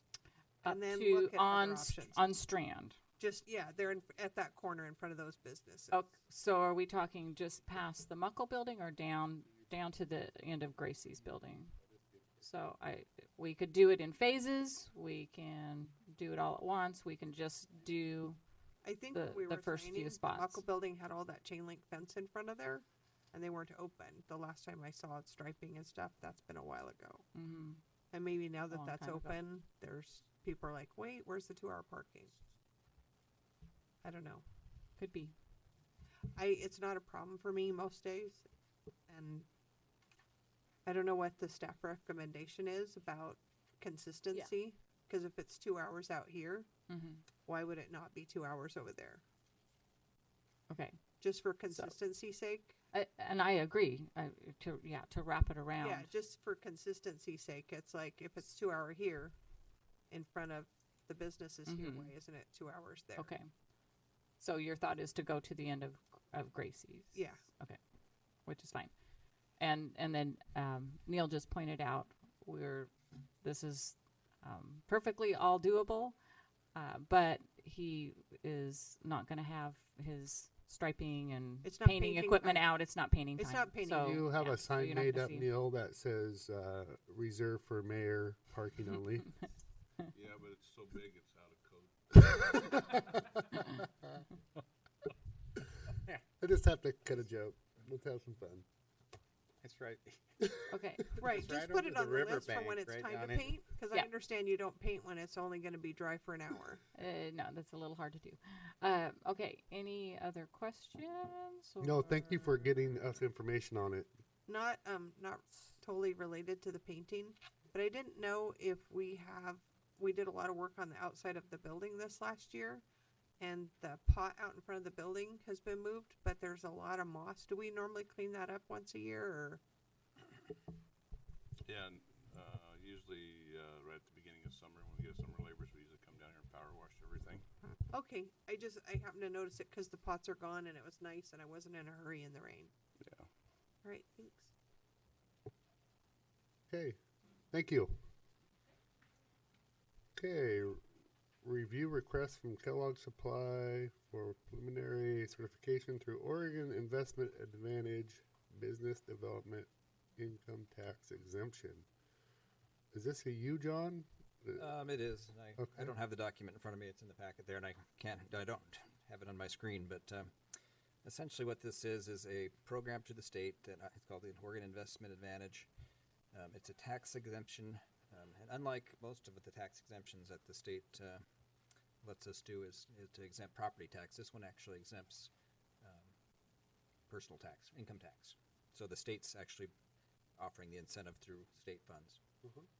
This is an opportunity for the city to comment on it, and if we have some problem with that, we're supposed to let them know within a short period of time. I don't think there's much more to say to that. I don't see why we wouldn't do it, but Yeah. it has to come to the council. So. Okay. And Kellogg Supply is a business that's looking at the Callaway Trading, the hay storage place, and they make bagged peat moss and topsoils and that kind of thing. So, although we haven't seen anything come in from them yet. Yeah. So this is kind of a precursor to that to see if they would get that exemption. I would. So they have to ask us, even though it's a state program. Yeah, and there's some other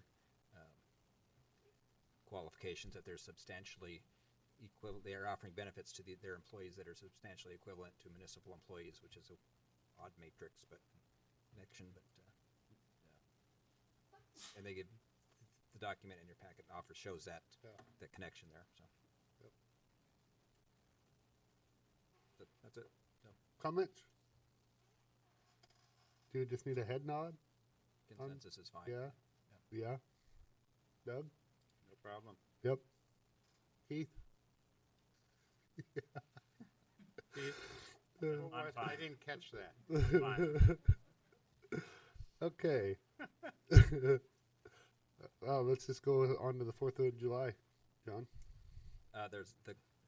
We received a contract that we've negotiated a 3-year price on the fireworks, $12,000. It's been the last year. This is the second year of that, $12,000.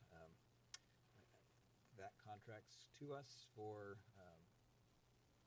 they need to know if we're going to do it, and the assumption is that we would. The city kind of took leadership of that. As the years passed, the other organizations used to do that, and until we find a good home with it, I think we want to see that activity continue and enter into an agreement for that. There is some outs in there in the contract. We make payments. I think in May is the first payment, and then if we decide that we don't want to do it, there's some of it's refundable up until 70 days. But we're still entertaining sponsorships? Oh, for sure. Okay. I know when it was community-based, it was fundraised, Yes. but I would assume that regardless whether it's community-led or city-led, we'd be looking for sponsorship or partners in that project. Nothing would be precluded from that effort. This is the city obligating to pay the bill. So. Super. So To enter into a contract. And it does make the assumption that it is in the place that on the mainland, so it would be a different price to go back over to the island, which we, In maybe a couple years. No, and hoping within a few years that it'll be back over there. that it makes sense to do that. So saying that, at the last Shedco meeting, Shedco wants to take over the event of the 4th of July this coming year. And so we told them we'd bring it back to the council. There wasn't anything discussed about any, where the profits would go or anything like that. But I think maybe we need to The event being talk what aspects of the event? about the event here on the waterfront, as far as putting on the vendors and the stage and all that type of stuff and whatnot. They want to. Who incurs the cost and all that Wasn't good stuff. sure about the stage, but I do know the vendors. They talked about doing what they tried to do around the bite. Tried doing a bite with local vendors as kind of local businesses as our vendors down here. And I don't know about the stage and all the rest of it. That they wanted that. Well, I think that we probably need to sit down with them and talk and negotiate what Make what sure the we out, know what the what's outcome would be. expected. Yeah, what expectations would be. But I thought it was maybe a unique opportunity too. It's something to think about. Right. Given the nature of events, I want to make sure expectations are crystal clear on Yes. everybody's part. Yeah. That everybody knows what people are doing, so we don't get down to the last minute and everybody assumes something and it's not necessarily. Yeah, because I would be under the assumption that we'd still control all the liquor sales and the parking and all that, Keith. I mean, Yeah, that's how we make some of the revenue back. is Right, just through if that. we want to Well, make sure I we've mean, got it. it needs manpower, so I mean, if they want to do it and we get partial, you know, and there's percentages, then that's all negotiables. It took a lot for CERT to man the parking. Yeah. So before if we're going to make a change from what we've done for the last 3 years, we need to let everybody know. How has that been working out lately? I mean, coming out of there, Terry, you're kind of involved in that. Is it seem to work fairly well? The 4th of July parking and getting out of the backside of the mill. I thought it's been working great. Yeah. CERT's very happy with it. Having that back door exit onto Plymouth Street takes all that away from First Street, which forever has been the issue. As soon as the fireworks are over, you got 5,000 people that all want to go home at the exact same time, and they all go out that way. And it's for years this caused us a lot of grief in terms of getting them out of here orderly. Yeah. But now having that back door and having to go out Plymouth Street makes it so much The easier. only issue that I heard this last year was people were concerned with a designated crossing to Old Portland Road and having help out there when it's over. That it was, people are afraid of people being safe. There's a lot of people walking and people turning out where that blind corner where the city bought that house, getting back out on Old Portland Road. Right, okay. I was And thinking that people are wanting help out there because we've never given help out there because we've never had a traffic. That's part of problem out why we put the detour to send folks at about 10th, I think, Neil, to send them out because it's more of a T intersection and it's a little more clear vision rather than send them all the way to 13th, which is very difficult. So that was the only comment I got back from the CERT folks is there was concern there that we should have had some coverage there at least for a half an hour or so right after the fireworks. and we can make that adjustment. But to the CERT piece, I'll just throw out here for a minute, and Councilor Carlson knows as well as I do how much they have come to depend, if that's the right word, on that activity because Yeah, we weren't trying to change that. In the that's First Aid Co. They don't have a regular funding stream. no, there's no so funding streams. We don't have any grants anymore to help offset any costs for that program. We have a class coming up here this spring that'll start in March, and all of the expenses we bear, and a lot of it will come from the Halloween Town efforts that they did and the 4th of July efforts. they're doing really good stuff. They did a emergency simulation and opened it up regionally wide, and they had people coming from 4 hours away to take classes out here in our training facility, and I thought that was very cool. And ways that we can support another nonprofit is always good. Yes. So that's been our management piece with doing or event coordinating contract that already is doing this effort at raising. I mean, we have a contract right now with E2C to manage events throughout the year. 4th of July being one of them, and a big piece of that sponsorships, and then the coordination of the daily events. And those events have been really centered around the nonprofits and ensuring that they do well. Mm-hmm. And Shedco's been part of that, and CERT's been a part of that, and Elks has been a part of that, and a number of others. And the parking revenues helped to offset some of the costs, and I think it was and the music. It's an event that if you can recover your cost, I think we had a good day, and the nonprofits do well also, and that's happening. So Shedco's offer to insert into that is a big question mark of where and how does it fit into our existing contracts, and not to say that they wouldn't be welcome. I think they We should just be. need more details. Yeah, we need to understand what that means. Okay, Make so sure we're not, so we need a little bit more detail. The answer is not no, because we're going to be meeting with them. It's the last Tuesday of every month. They decided their meetings would be, Keith. Yeah. I think so. Particularly with the sponsorship piece, because we're going out, we're Right. finding sponsors, making commitments to those sponsors, and we're building sponsorships that aren't based off single events. We're building packages of sponsorships. Seasonal. Whole and, season. trying to attract a really big sponsor so that this funding may not be such, Sure, as such long an as issue. there's no conflict with that. And that, Yes. I'm cautious. Yep, I follow what you're saying. Okay, but the discussion right now is re-signing of the contract for this year's, right? Yeah, and I recommend For that. 12,000. So I've got a head nod of yes. We Yeah. need to have fireworks. Of Well, course, I we're think gonna. it's going to be in your packet for tonight for Yeah. Oh, approval, so it would Okay. just be part of the Super. consent agenda. just a little discussion, This- pre-discussion. This is one of those issues that warrants a discussion. So Yeah. I think, so. What do you think, Doug? You're quiet over there. Trying to get my computer going here. Oh. This is not good. I can't get on our meetings. You need- I you need just this slammed hard- it you need down this and it finally hardwire. Came up. I think. All right. Yeah, I'm good with that. Whatever. Yeah. Well, it's on the agenda tonight. It's just we're just discussing it. Yeah. so. If anybody had any problem with fireworks, that we'd Yeah. hash it out now. Started there and. Yep. I get it. She's gonna look at it for you. Okay. Okay. And then, all right.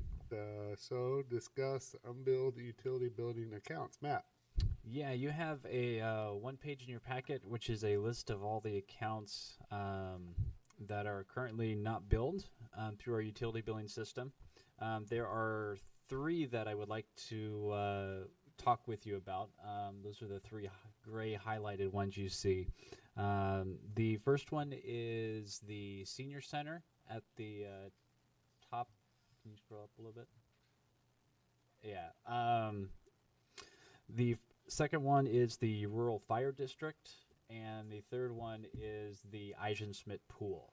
We're all blue. When it's blue, you can't see it. We're not billing them all.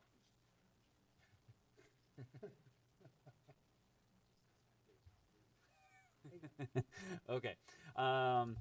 So I would like to recommend that we start billing the rural fire district and the Eisenschmidt pool. I do not recommend that we would be billing the senior center. My main reasoning behind that recommendation is that the rural fire district and Eisenschmidt pool get money from property taxes. The senior center does not get that support. Yeah. Sure. Places that have a funding That- stream. Just a question, Matt, is that all the fire district, No, Facilities, or that is just just the the joint? actual building of the rural fire district. the administrative building? Yes. Okay. Yep. My guess, talking with some staff members, was that back in the day when the fire district was ran by the city, obviously they wouldn't charge it. It went to a fire district and nobody flipped the switch. That's my assumption. The Eisenschmidt pool, I don't have any recollection of why they would not be billed other than them being part of the community, I guess. Part of the school district at that time. Oh, okay. That could be a very good reason because actually, well, we do charge the school district, which is another question of why am I not billing the pool or the rural fire Yeah, district? because they're We're district. charging the school. A district too. So my recommendation is to start billing them. Obviously, they would get a letter of information and some time, but to start billing them on a bi-monthly or upcoming monthly basis. I did write on the far right based on their uses because we do have meters already there, so I can see their usage. The rural fire district would have a bill of roughly about $100 a month, and then the Eisenschmidt pool is about $1,000 a month. So, and then, like I said, I'm not recommending that we charge the senior center, obviously because we lease the building as well to them. So. Did you monitor the senior center by chance? I just did a quick average to see what their usage would be, and they're right at about the $100 mark. Okay. So they're not, there's no leaks or anything or high usage that, would caution me of anything. When it comes to the Eisenschmidt pool, because I'm sure they have a board and they have a budget process and they're looking forward. They've probably already set their budget or whatever. Can you somehow, as our finance director, ease them into that in terms of a functional and usable timetable, and let them know why all of this is manifesting now? Okay, so Yeah, for beginning those bills, I wouldn't even begin to in my thought process, I would not even begin to build them until the new fiscal year. Right now is when obviously the Irish Schmidt Pool is starting their budgets and getting everything together. So now is the time to inform them that that's going to be coming in July and moving forward. So the same thing with the rural fire district as well. Okay.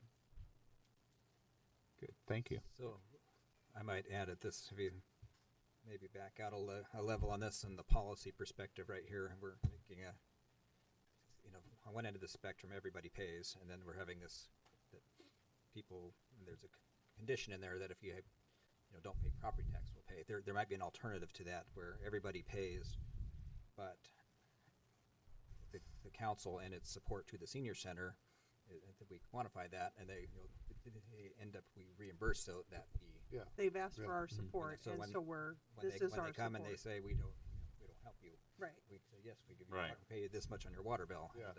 And it seems more equitable to say that everybody, the same policy, and then through these awards.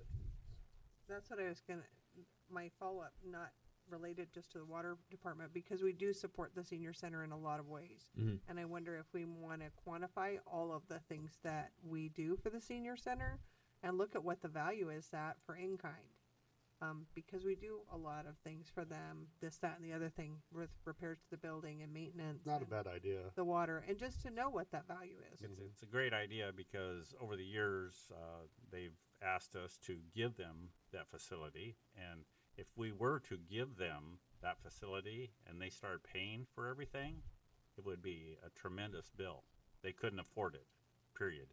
So, yeah, we need to quantify what that number is, actually. Yep, I can. Just to put a value on it, just to talk to the policy piece of this is our contribution to the senior center. Yep, I could definitely do the water part, and then I would probably ask Neil or Sue to help with the public works department and Roger with the maintenance and everything like that. We can definitely put that together and put that in on a paper somewhere for you. So, and everybody else pays. I mean, churches to school district. To Correct. The churches, the school district, the they're other ones free. on the accounts that you see, if they're not owned by the city, are all actually construction. So they're in the process of building, Okay. and they have an account set up, but they haven't started a service or anything like that. Yep. So, and that's the standard city process for new construction. Yeah. Yep. So, and those are checked every single billing. We go through, and each one of these are on a suspend list that we go through each billing to double Yep. check to make sure that everything's going correctly. Yep. So if thinking out loud here, the senior center is a city-owned building. Correct. Yeah, so that kind of, that logic the money doesn't is play the same way. Well, it's easy to quantify on paper because we have the meter already there and we can tell what the bill would be. Sure. Because if they were a rental property or leasing it like somebody else, Right. obviously they would pay utilities. Yep. So For sure, like I was thinking about, Farah or Cascades or Mhm. one of the. correct. Right. Correct. They pay, So okay with the general consensus to start those notifications process for the rural fire district and Irish Schmidt Pool. Yes, and maybe send a letter that if they wanted to talk about it, to come in and talk to the council. Okay. Yeah. I will definitely include that. Definitely. Thanks. I agree with Yep. that. Yep. Okay. Department reports. Terry. Well, in regards to staffing, you know that we filled our 16th position this afternoon. I think I reported to you last time I was here that our 17th position, that candidate was involved in a car accident and broke his arm, and now he's out of commission for a little while. So we're probably another month away from having him ready to go. We're still down a position as one of our officers is still working through some health issues. I don't think that we're going to see him for probably 2 or 3 more months. Well, we're getting there. Having Brian back today is a step in that direction in terms of getting our positions filled. So anyway, I'm happy that we're moving in that direction. I just wanted to point out a couple things about our annual report. I emailed it to each of you this week. Maybe by now you've had a chance to take a look at it. If you haven't, I'd encourage you to do it. It's also available on our website now. I think one of the highlights, I think something I'm really proud of in that report is that we took almost 17,000 calls for service last year. We made over 800 arrests.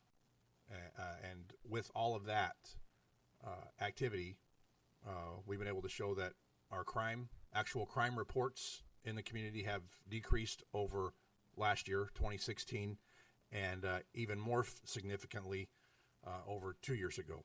So combined with the fact that this last year, making 800 arrests, 17,000 calls for service, not one complaint from the community about our conduct, no use of force complaints, no racial profiling complaints, none whatsoever. So anyway, I'm really proud of that. That we're, I think we're doing, the officers are doing a really good job out in the community, managing crime and responding to a lot of calls. In that 17,000 calls for service, you will see that there is an increase, and it keeps going up every year. It seems like in the number of complaints, they're categorized or cataloged in 3 different ways: suspicious person, suspicious complaint, or suspicious situation, or suspicious vehicle. And those calls are going up. And then what that tells me is our community is engaged, and they're seeing things that are going on in the world, and they want us to know about it. And it's something we've been encouraging them to do for a long time. And when you see something, say something. And they're doing it, and they're calling us, and we're responding to those situations. So we've got a community that's engaged. We've got officers doing a great job. And I think in that report, you'll see the numbers really demonstrate that. So I'm really happy for the work that they're getting done. Upstairs, I wanted to point out, I don't know if I've told you about this, but on Tuesdays and Thursday nights, we have our Reserve Academy going on, and we're using this building this time. We have 3 officers here for the St. Helens Police Department. There's, I think, 3 or 4 from Scappoose Police Department that are taking part in it. They'll be here every Tuesday and Thursday through the spring, and occasionally on a Saturday. For a lot of that, they'll be out in the field, though. But anyway, if you're out and about or around the building on Tuesday or Thursdays, that's what it's all about. So we're excited about that, to get that reserve program built back up again. I keep telling you that we're victims of our own success, and that we hire these people, we get them trained, and then we end up hiring them and start all over again. But it's been a really good thing for us. Thanks, Terry. Sue? I don't have anything new. Okay. Nothing from Neil. Margaret?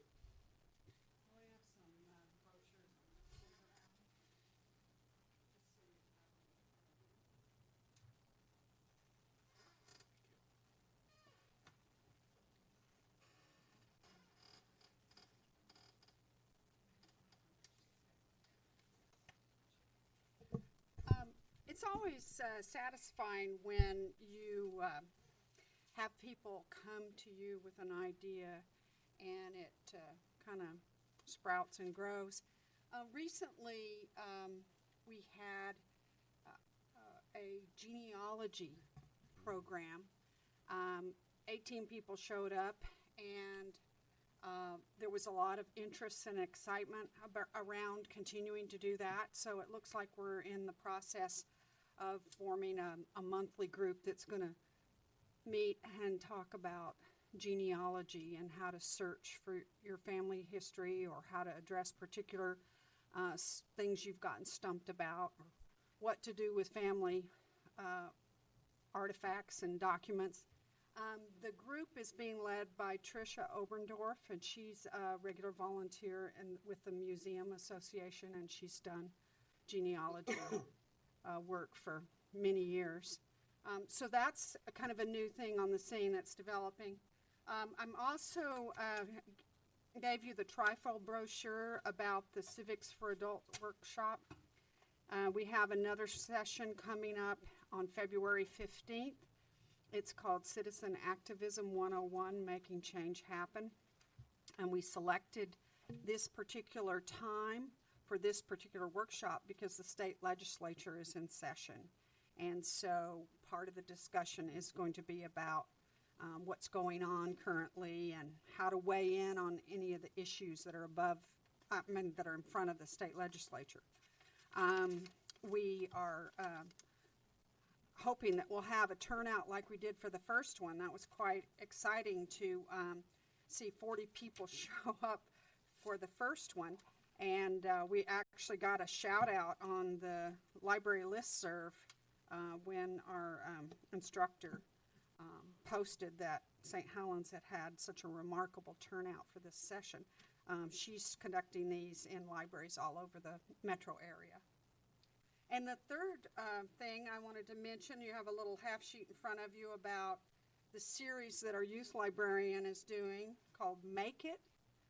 Up to now, she's done things like stop motion animation with the iPads that we have that the friends of the library bought for our library, and the Lego build events, and even the little dot and dash robots. But this new session on 3D printing and vinyl cutting is a new effort that she's doing in partnership with Bonnie Adams at the high school and the high school career and technical education department. And we're actually going to make the public computers dedicated to this program on 2 different dates. So we'll put up signage and tell patrons that this is being dedicated to a program during that time frame. And what they'll be able to do in the first session is actually create a design that can be created on a vinyl cutter, and then they'll work on creating a 3D model, and they actually will, that will be taken over to the high school to be printed on their 3D printer, and then the students will be able to come by the library and pick them up. And this is really actually very cool stuff, and we expect to have a response from a slightly older age group than normally comes to some of our Make It events. We're starting to see some older siblings come to these events, and so we're hoping to kind of build on that and create some events that appeal to a slightly older group. The other side of it that's a benefit to the high school is their classes in this particular part of the curriculum don't get offered if enough people don't sign up for them. And sometimes it's hard for middle school students to know these programs exist while they're still in middle school and registering for high school classes. So one of our thoughts is that if this is successful in April and there's sufficient interest, this might become a regular thing in January and will enable the high school maybe to reach an audience of students that would have interest in these classes and then be in a position maybe to sign up for them when that course registration timeframe comes around. So I think it's a great example of their sharing their technology and their talents and resources with our library population, but also our library giving them an opportunity to reach out to another population that in an environment where they can showcase a little bit of what they have to offer. So we're looking forward to this in early April. It's a registration event, so anybody that wants to come needs to call to sign up. And we're pretty intent on sticking to this age range, 12 to 15. That's all I have. Thank you, Margaret. Matt? I just have one thing to kind of put in your ear for next meeting. We have our city prosecutor and our city municipal judge that are on contracts through the end of June. They're on 90-day kind of continuous contracts through the end of June as we kind of worked through the discussion of what to do with our courts department.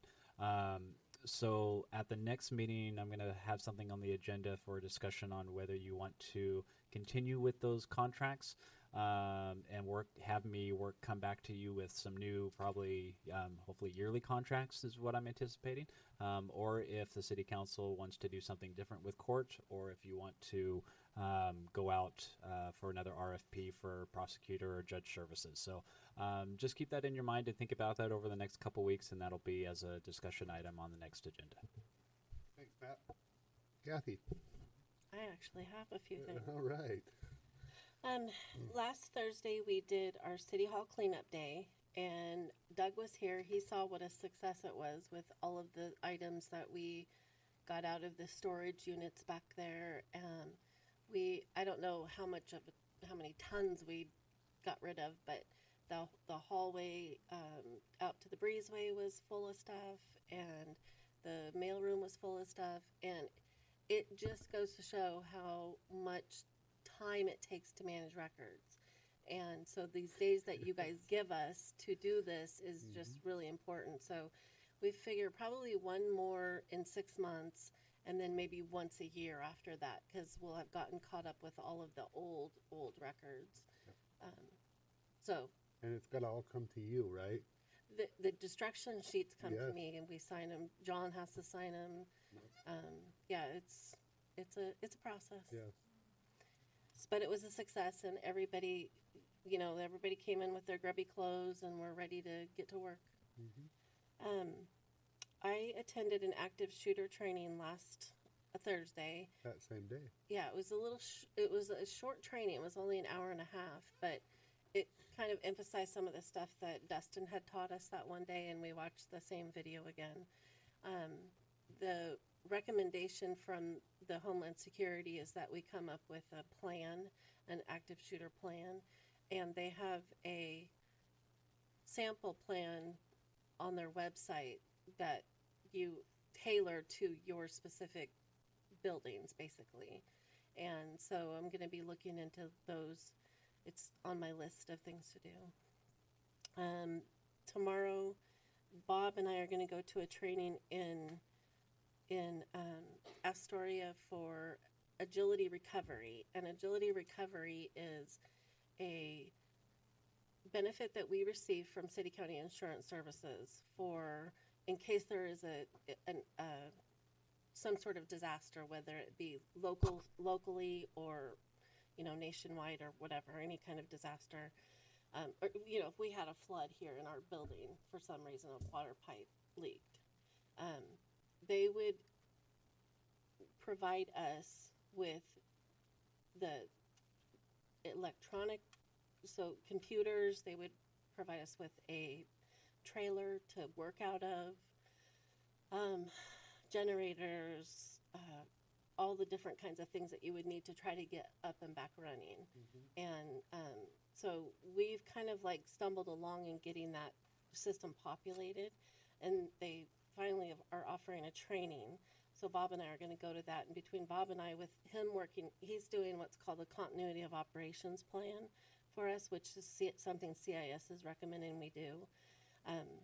Between the two of us with all the information, we're going to get that system populated so that we'll be ready, and when something does happen, all we have to do is call them and say we have this incident, and they'll know exactly what we need. So the response for that will be a lot quicker than what we could possibly experience if we didn't have agility recovery.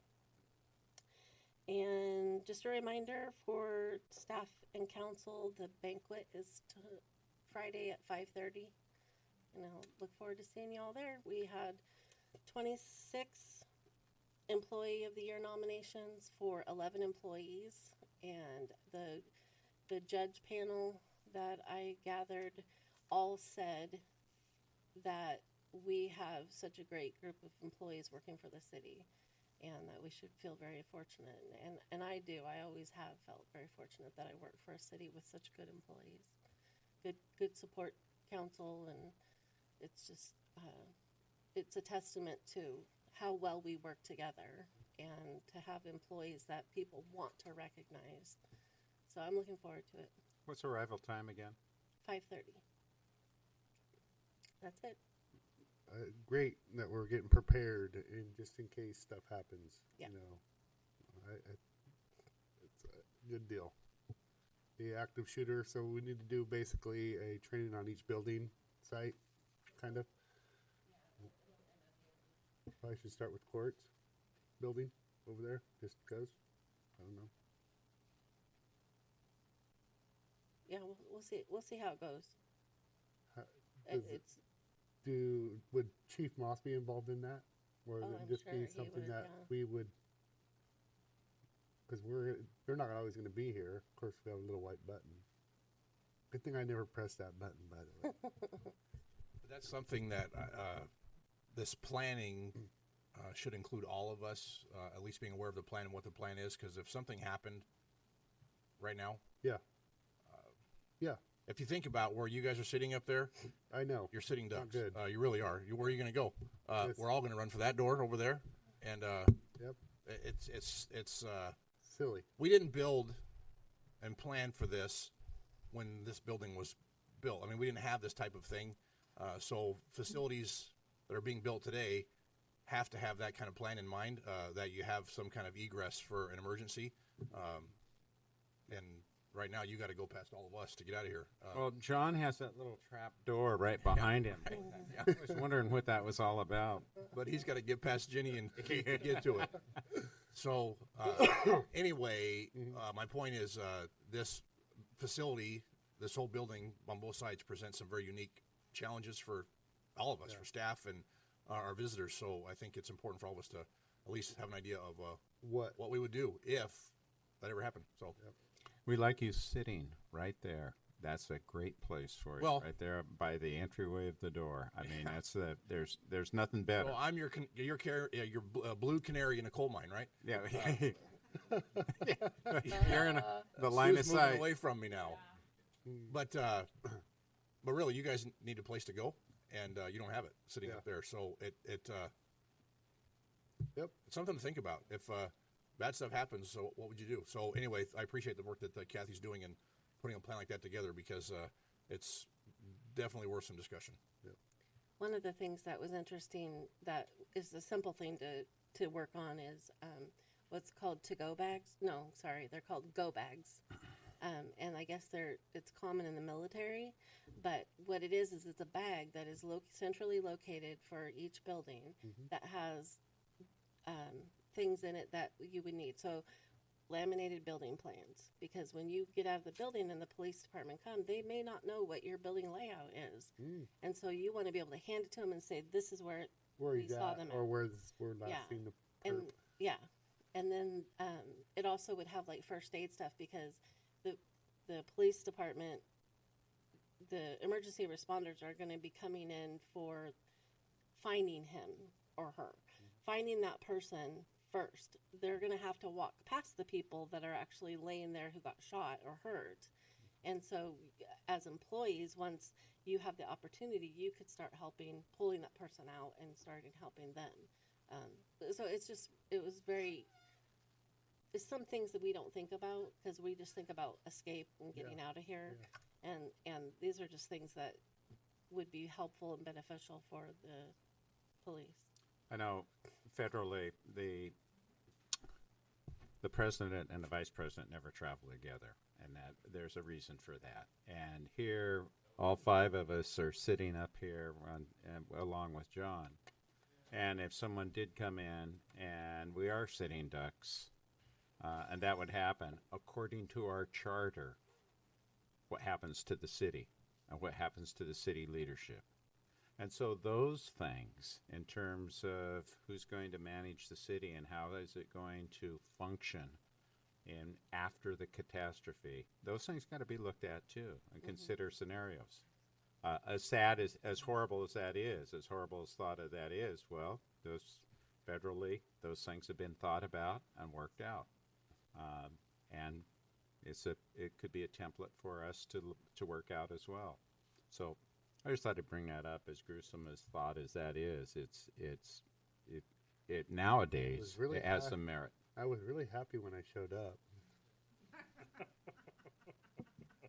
You're going to start wearing a vest to your meetings, aren't you? I'll echo what Kathy said about the kits. Yeah. We've preached kits through our CERT program for years. Ginny has one. But for home, for your car, for here at work, we don't carry it around on our backs everywhere we go. So having them in critical places is very important. So build a kit, make a kit, and make it yours, so that when you're here at work and you think something's going to happen and you might need something, what's that going to look like? I don't know. I can't tell you what you should have in your bag. Yeah. But don't just make one. Have one at home, have one in your car, and have one here at work. Thanks, Terry. Anything else, Kathy? Okay. John? Segue away from that for a minute. But, so one of the things about the cleanup day that resurrected the I would say 800-pound gorilla, but it's way more than that. And the safe in the back of the room there, it was a combined effort to get that where it is. It's dreadfully heavy and was dirty, and but I think Matt has a locksmith to unlock the time capsule there, coming to see the load of laundry that's inside of it. So. We don't know what's in it? No. We don't know what's in it. I walked in the door and Matt had a stethoscope up against his. So I don't think there's any concerns about it being there. It seems to be a welcome addition. There's some photos on the wall back from early 1900s there that show it in its operations next to the safe that's just down the hall in City Hall here. So that's all good. So I wanted to circle back on the at the beginning of the meeting, we had two citizens that came and talked about things, and I wanted to make sure I heard what I thought I heard, and if so, offer some concerns about that. And one of them was American Family Insurance offering to do these pseudo geocaching, and that was something we did a few years ago through tourism that was wildly popular. I think we had like 800 people something come that weekend, and it was a big success. And that's not the concern. The concern is if this was, it's a private business coming into the parks, kind of carte blanche approval to do whatever and wherever they want, and that's a concern. And I think, what if that was a sign? You know, if that was a sign that we're just running around putting up on public property, that the same kind of thing. And it was made with the auspice that it was to build on Halloween events, which is something that we try to coordinate in sponsorships, and letting someone to come in and do whatever, wherever, is a little bit concerning. It seems like it's an okay idea. I just think it needs to be channeled through the proper channels to make sure, could it be a sponsorship opportunity, maybe even non-monetary sponsorship kind of thing, where they build into the program. So I'm not sure what I heard. Yeah, I was concerned about that also, because it's a business, and generally things, getting approval to work on public lands is concerning. So I'll follow up on that to make sure that we're following our own process there. The second was from Gretchen, and not Gretchen being Shedco member, not Gretchen Chamber Board Director, is just Gretchen community person, uninsured, not representing a nonprofit, offering to, first of all, stating the date that the Chamber Parade was going to be and the time it was going to be. I don't know if that time's been vetted with our program and how it works with that. Similar concern to that. Seems like a fine time to me. I just don't know how it's been communicated on our side. The Scarecrow contest, the other piece of that, how Gretchen as a person was going to run the Scarecrow contest, that Shedco said it was okay, was the way I heard that, and I could be incorrect about that. Well, Scarecrow contest has been a city. Right. Last little bit. Susan is not here to say so, but Susan had started the Scarecrows, and she said, I need to find someone else to do this because I can't do the legwork of running around getting everybody set up. So she tried to partner with Shedco to do it this past year. And I think this is just Gretchen saying, I want to make sure this happens. Can I just, as a citizen, volunteer for the city to do this? Okay. Yeah, and it was a partnership. They did a piece of it. We did the voting, the public outreach, all the I think she was the social media piece of that. I took it as it's like, I'm this person for this event. I want to work with you. That's how I took what she was saying. Okay, and I hoped that, because it. Not that she was autonomous on her own. I took it to mean as a partnership. When we're giving privileges to social media profiles out there, that's not how we do business here. Our own policy says that it's city people that do that have administrative privileges to that. So, yeah, okay, that's reassuring. Other than that, we've been really busy with development things and city, big picture kinds of things. It's a really exciting time to be in St. Helens. So, All right, thanks, Sean. Okay, let's start with Councilor Locke. I just want to comment a little bit on Cheryl and Senior Center because I'm chair of the CAT board, and I've been on the CAT board for 7 years now, and that program is run through CAT. And not that it's not a great program, but through CAT we run several programs, like 50 to 60 programs, and they've all lost funding over the last several years. And they're all important programs. So I don't know how we, figure out which programs to give more money to or not give money to. It's always hard when somebody comes in here and talks to us about it. But I just want to let you know that we talk about them all every month at our meetings, and the funding has been pulled federally from those programs for the last several years now. So anyway, just want to let you guys know So that. you answered part of my question earlier, which you didn't have about the funding. Is it the assisted living? No, it's kind of federal or through grants. It's been slowly dwindling down too. Mm-hmm. Right? Yeah. Okay. It's all been, everything's been Yes. cut.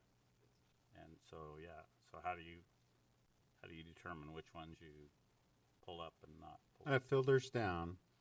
Federal monies, state monies filter down through the county. Yes. And that was my whole issue with asking Cheryl to make certain that the word is out at the county, And that if she's going to be in trouble, that she needs to make certain that they know, and they know continually. They do know we have a commissioner from each county on the CAT board also. So they're up on it, all those things too. They serve 3 counties, Keith? Yes.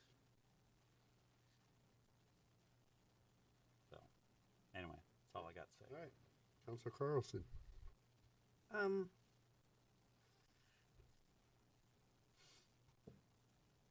always torn behind. I have nothing to. I have a list.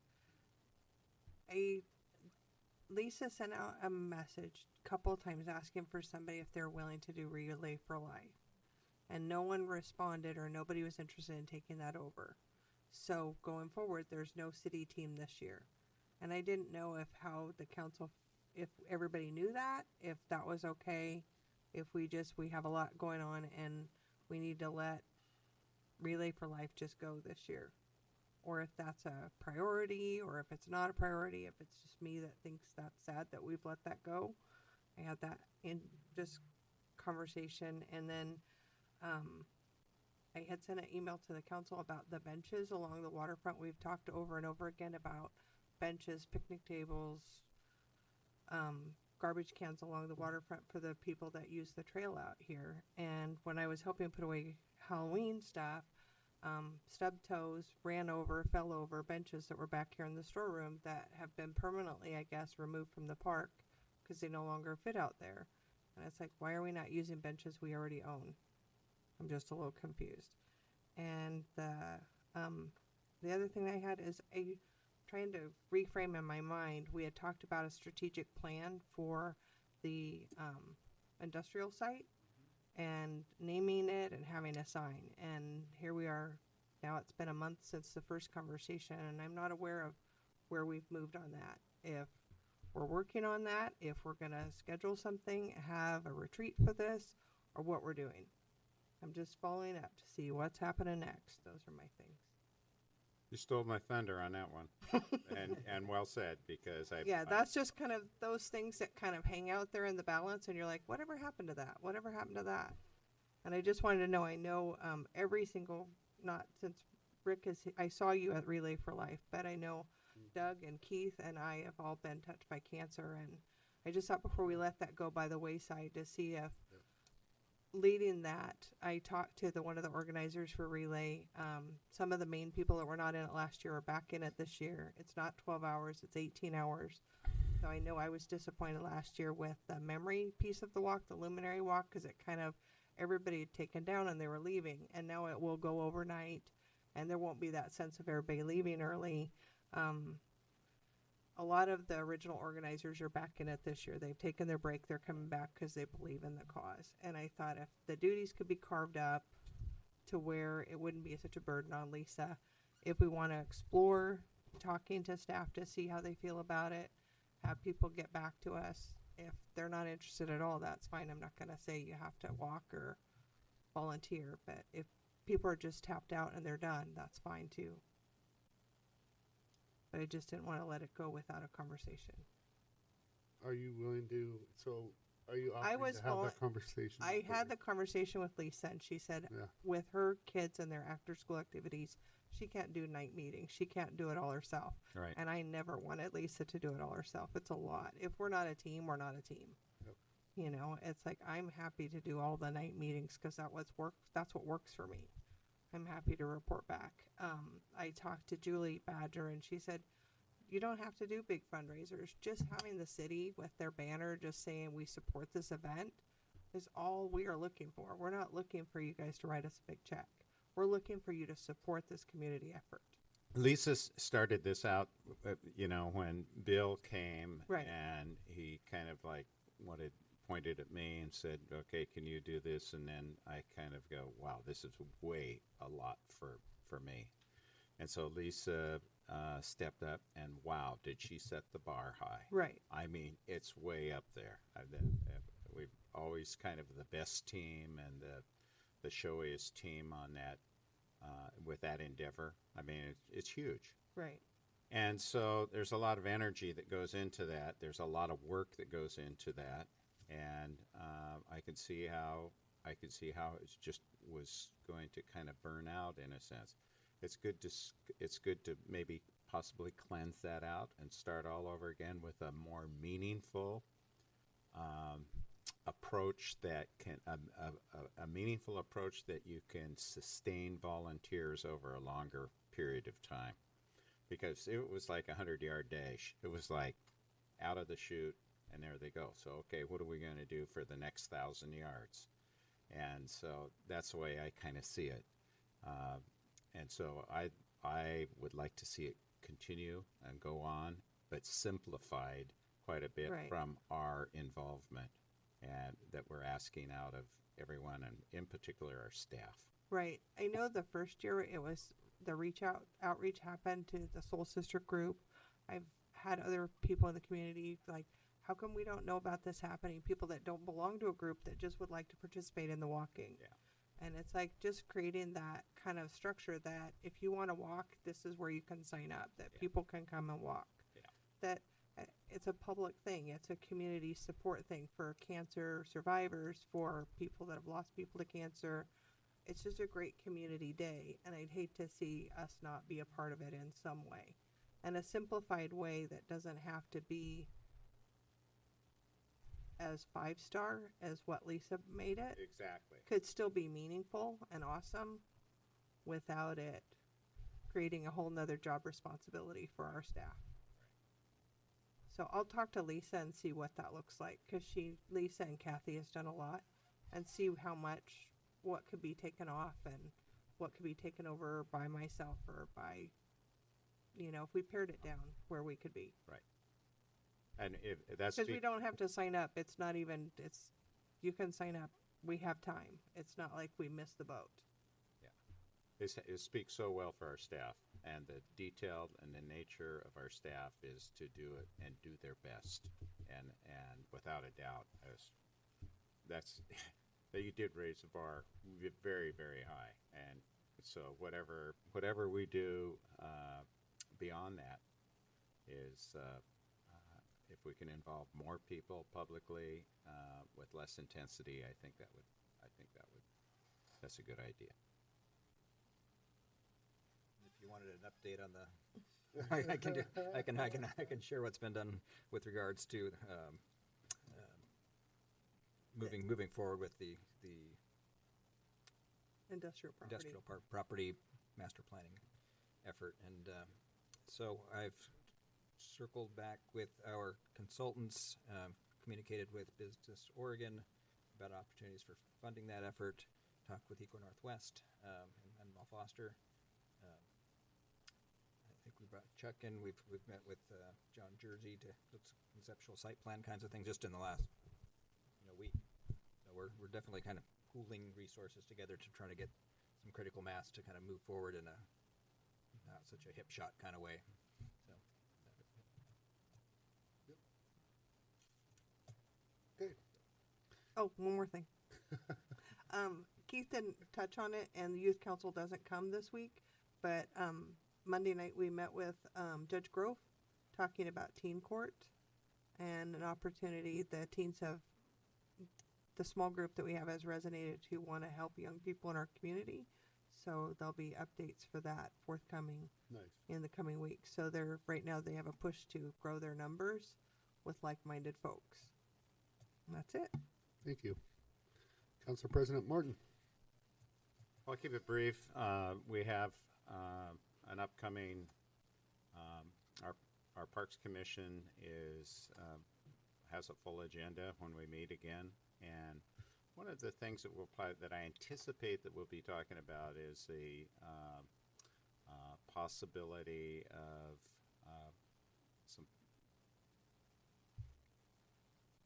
a better facility over on Sand Island, and with just the possibilities of getting that updated somehow. And we'll be talking about different avenues of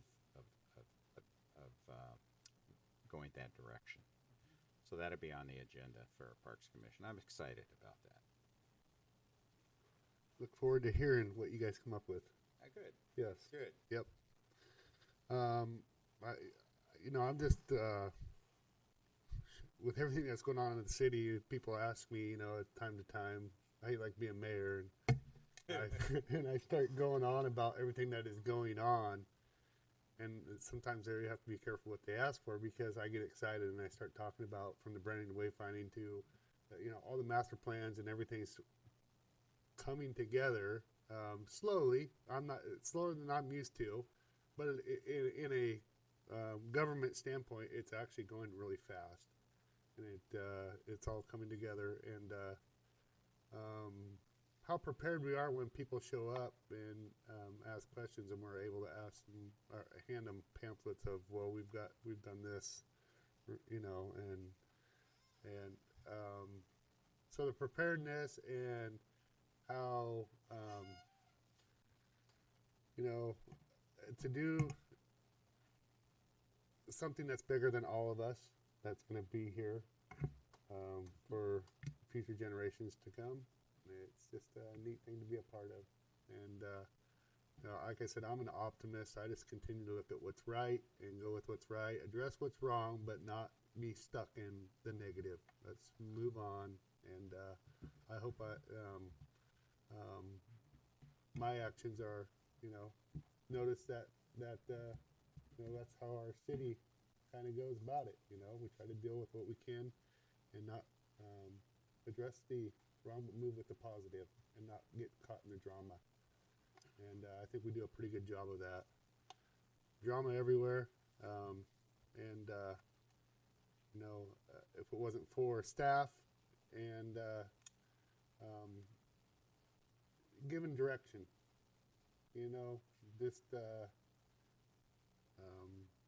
so that being said, I'm excited.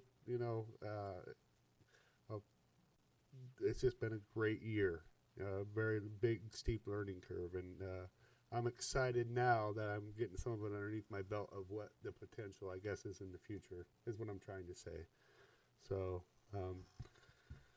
don't have much to report. I do want to know what's in that. That I think we should all guess what's in that safe before it's open. I hope you take video of when it actually is getting cracked. They found some old relics. We so Neil, that street down there, that little easement behind the 17th Street apartments by Johnny's there, I think I told you this already, but some of the council doesn't know. That sewer that goes behind DeFera is actually California Street on a map that's 1950 on canvas that we found in the storage on that cleanup day. And there was a bunch of different streets down there. Brook Street, Castor Road, of course, and then yeah, there was Rick Scholl Avenue. I don't know where that came from, but Yeah. So I'm looking forward to. It's something that we can do as a city is work on that. We're kind of, this is a development process over here, but we kind of control that a little bit. And Public Works has been down there doing a little bit of clearing, so I appreciate that. They're down there doing what they can at random this season for filler work. So they've already come a long ways. It looks good down there. So thank you, Public Works. And with that, any other business? Anybody? Okay. We are adjourned. We'll take a little break here.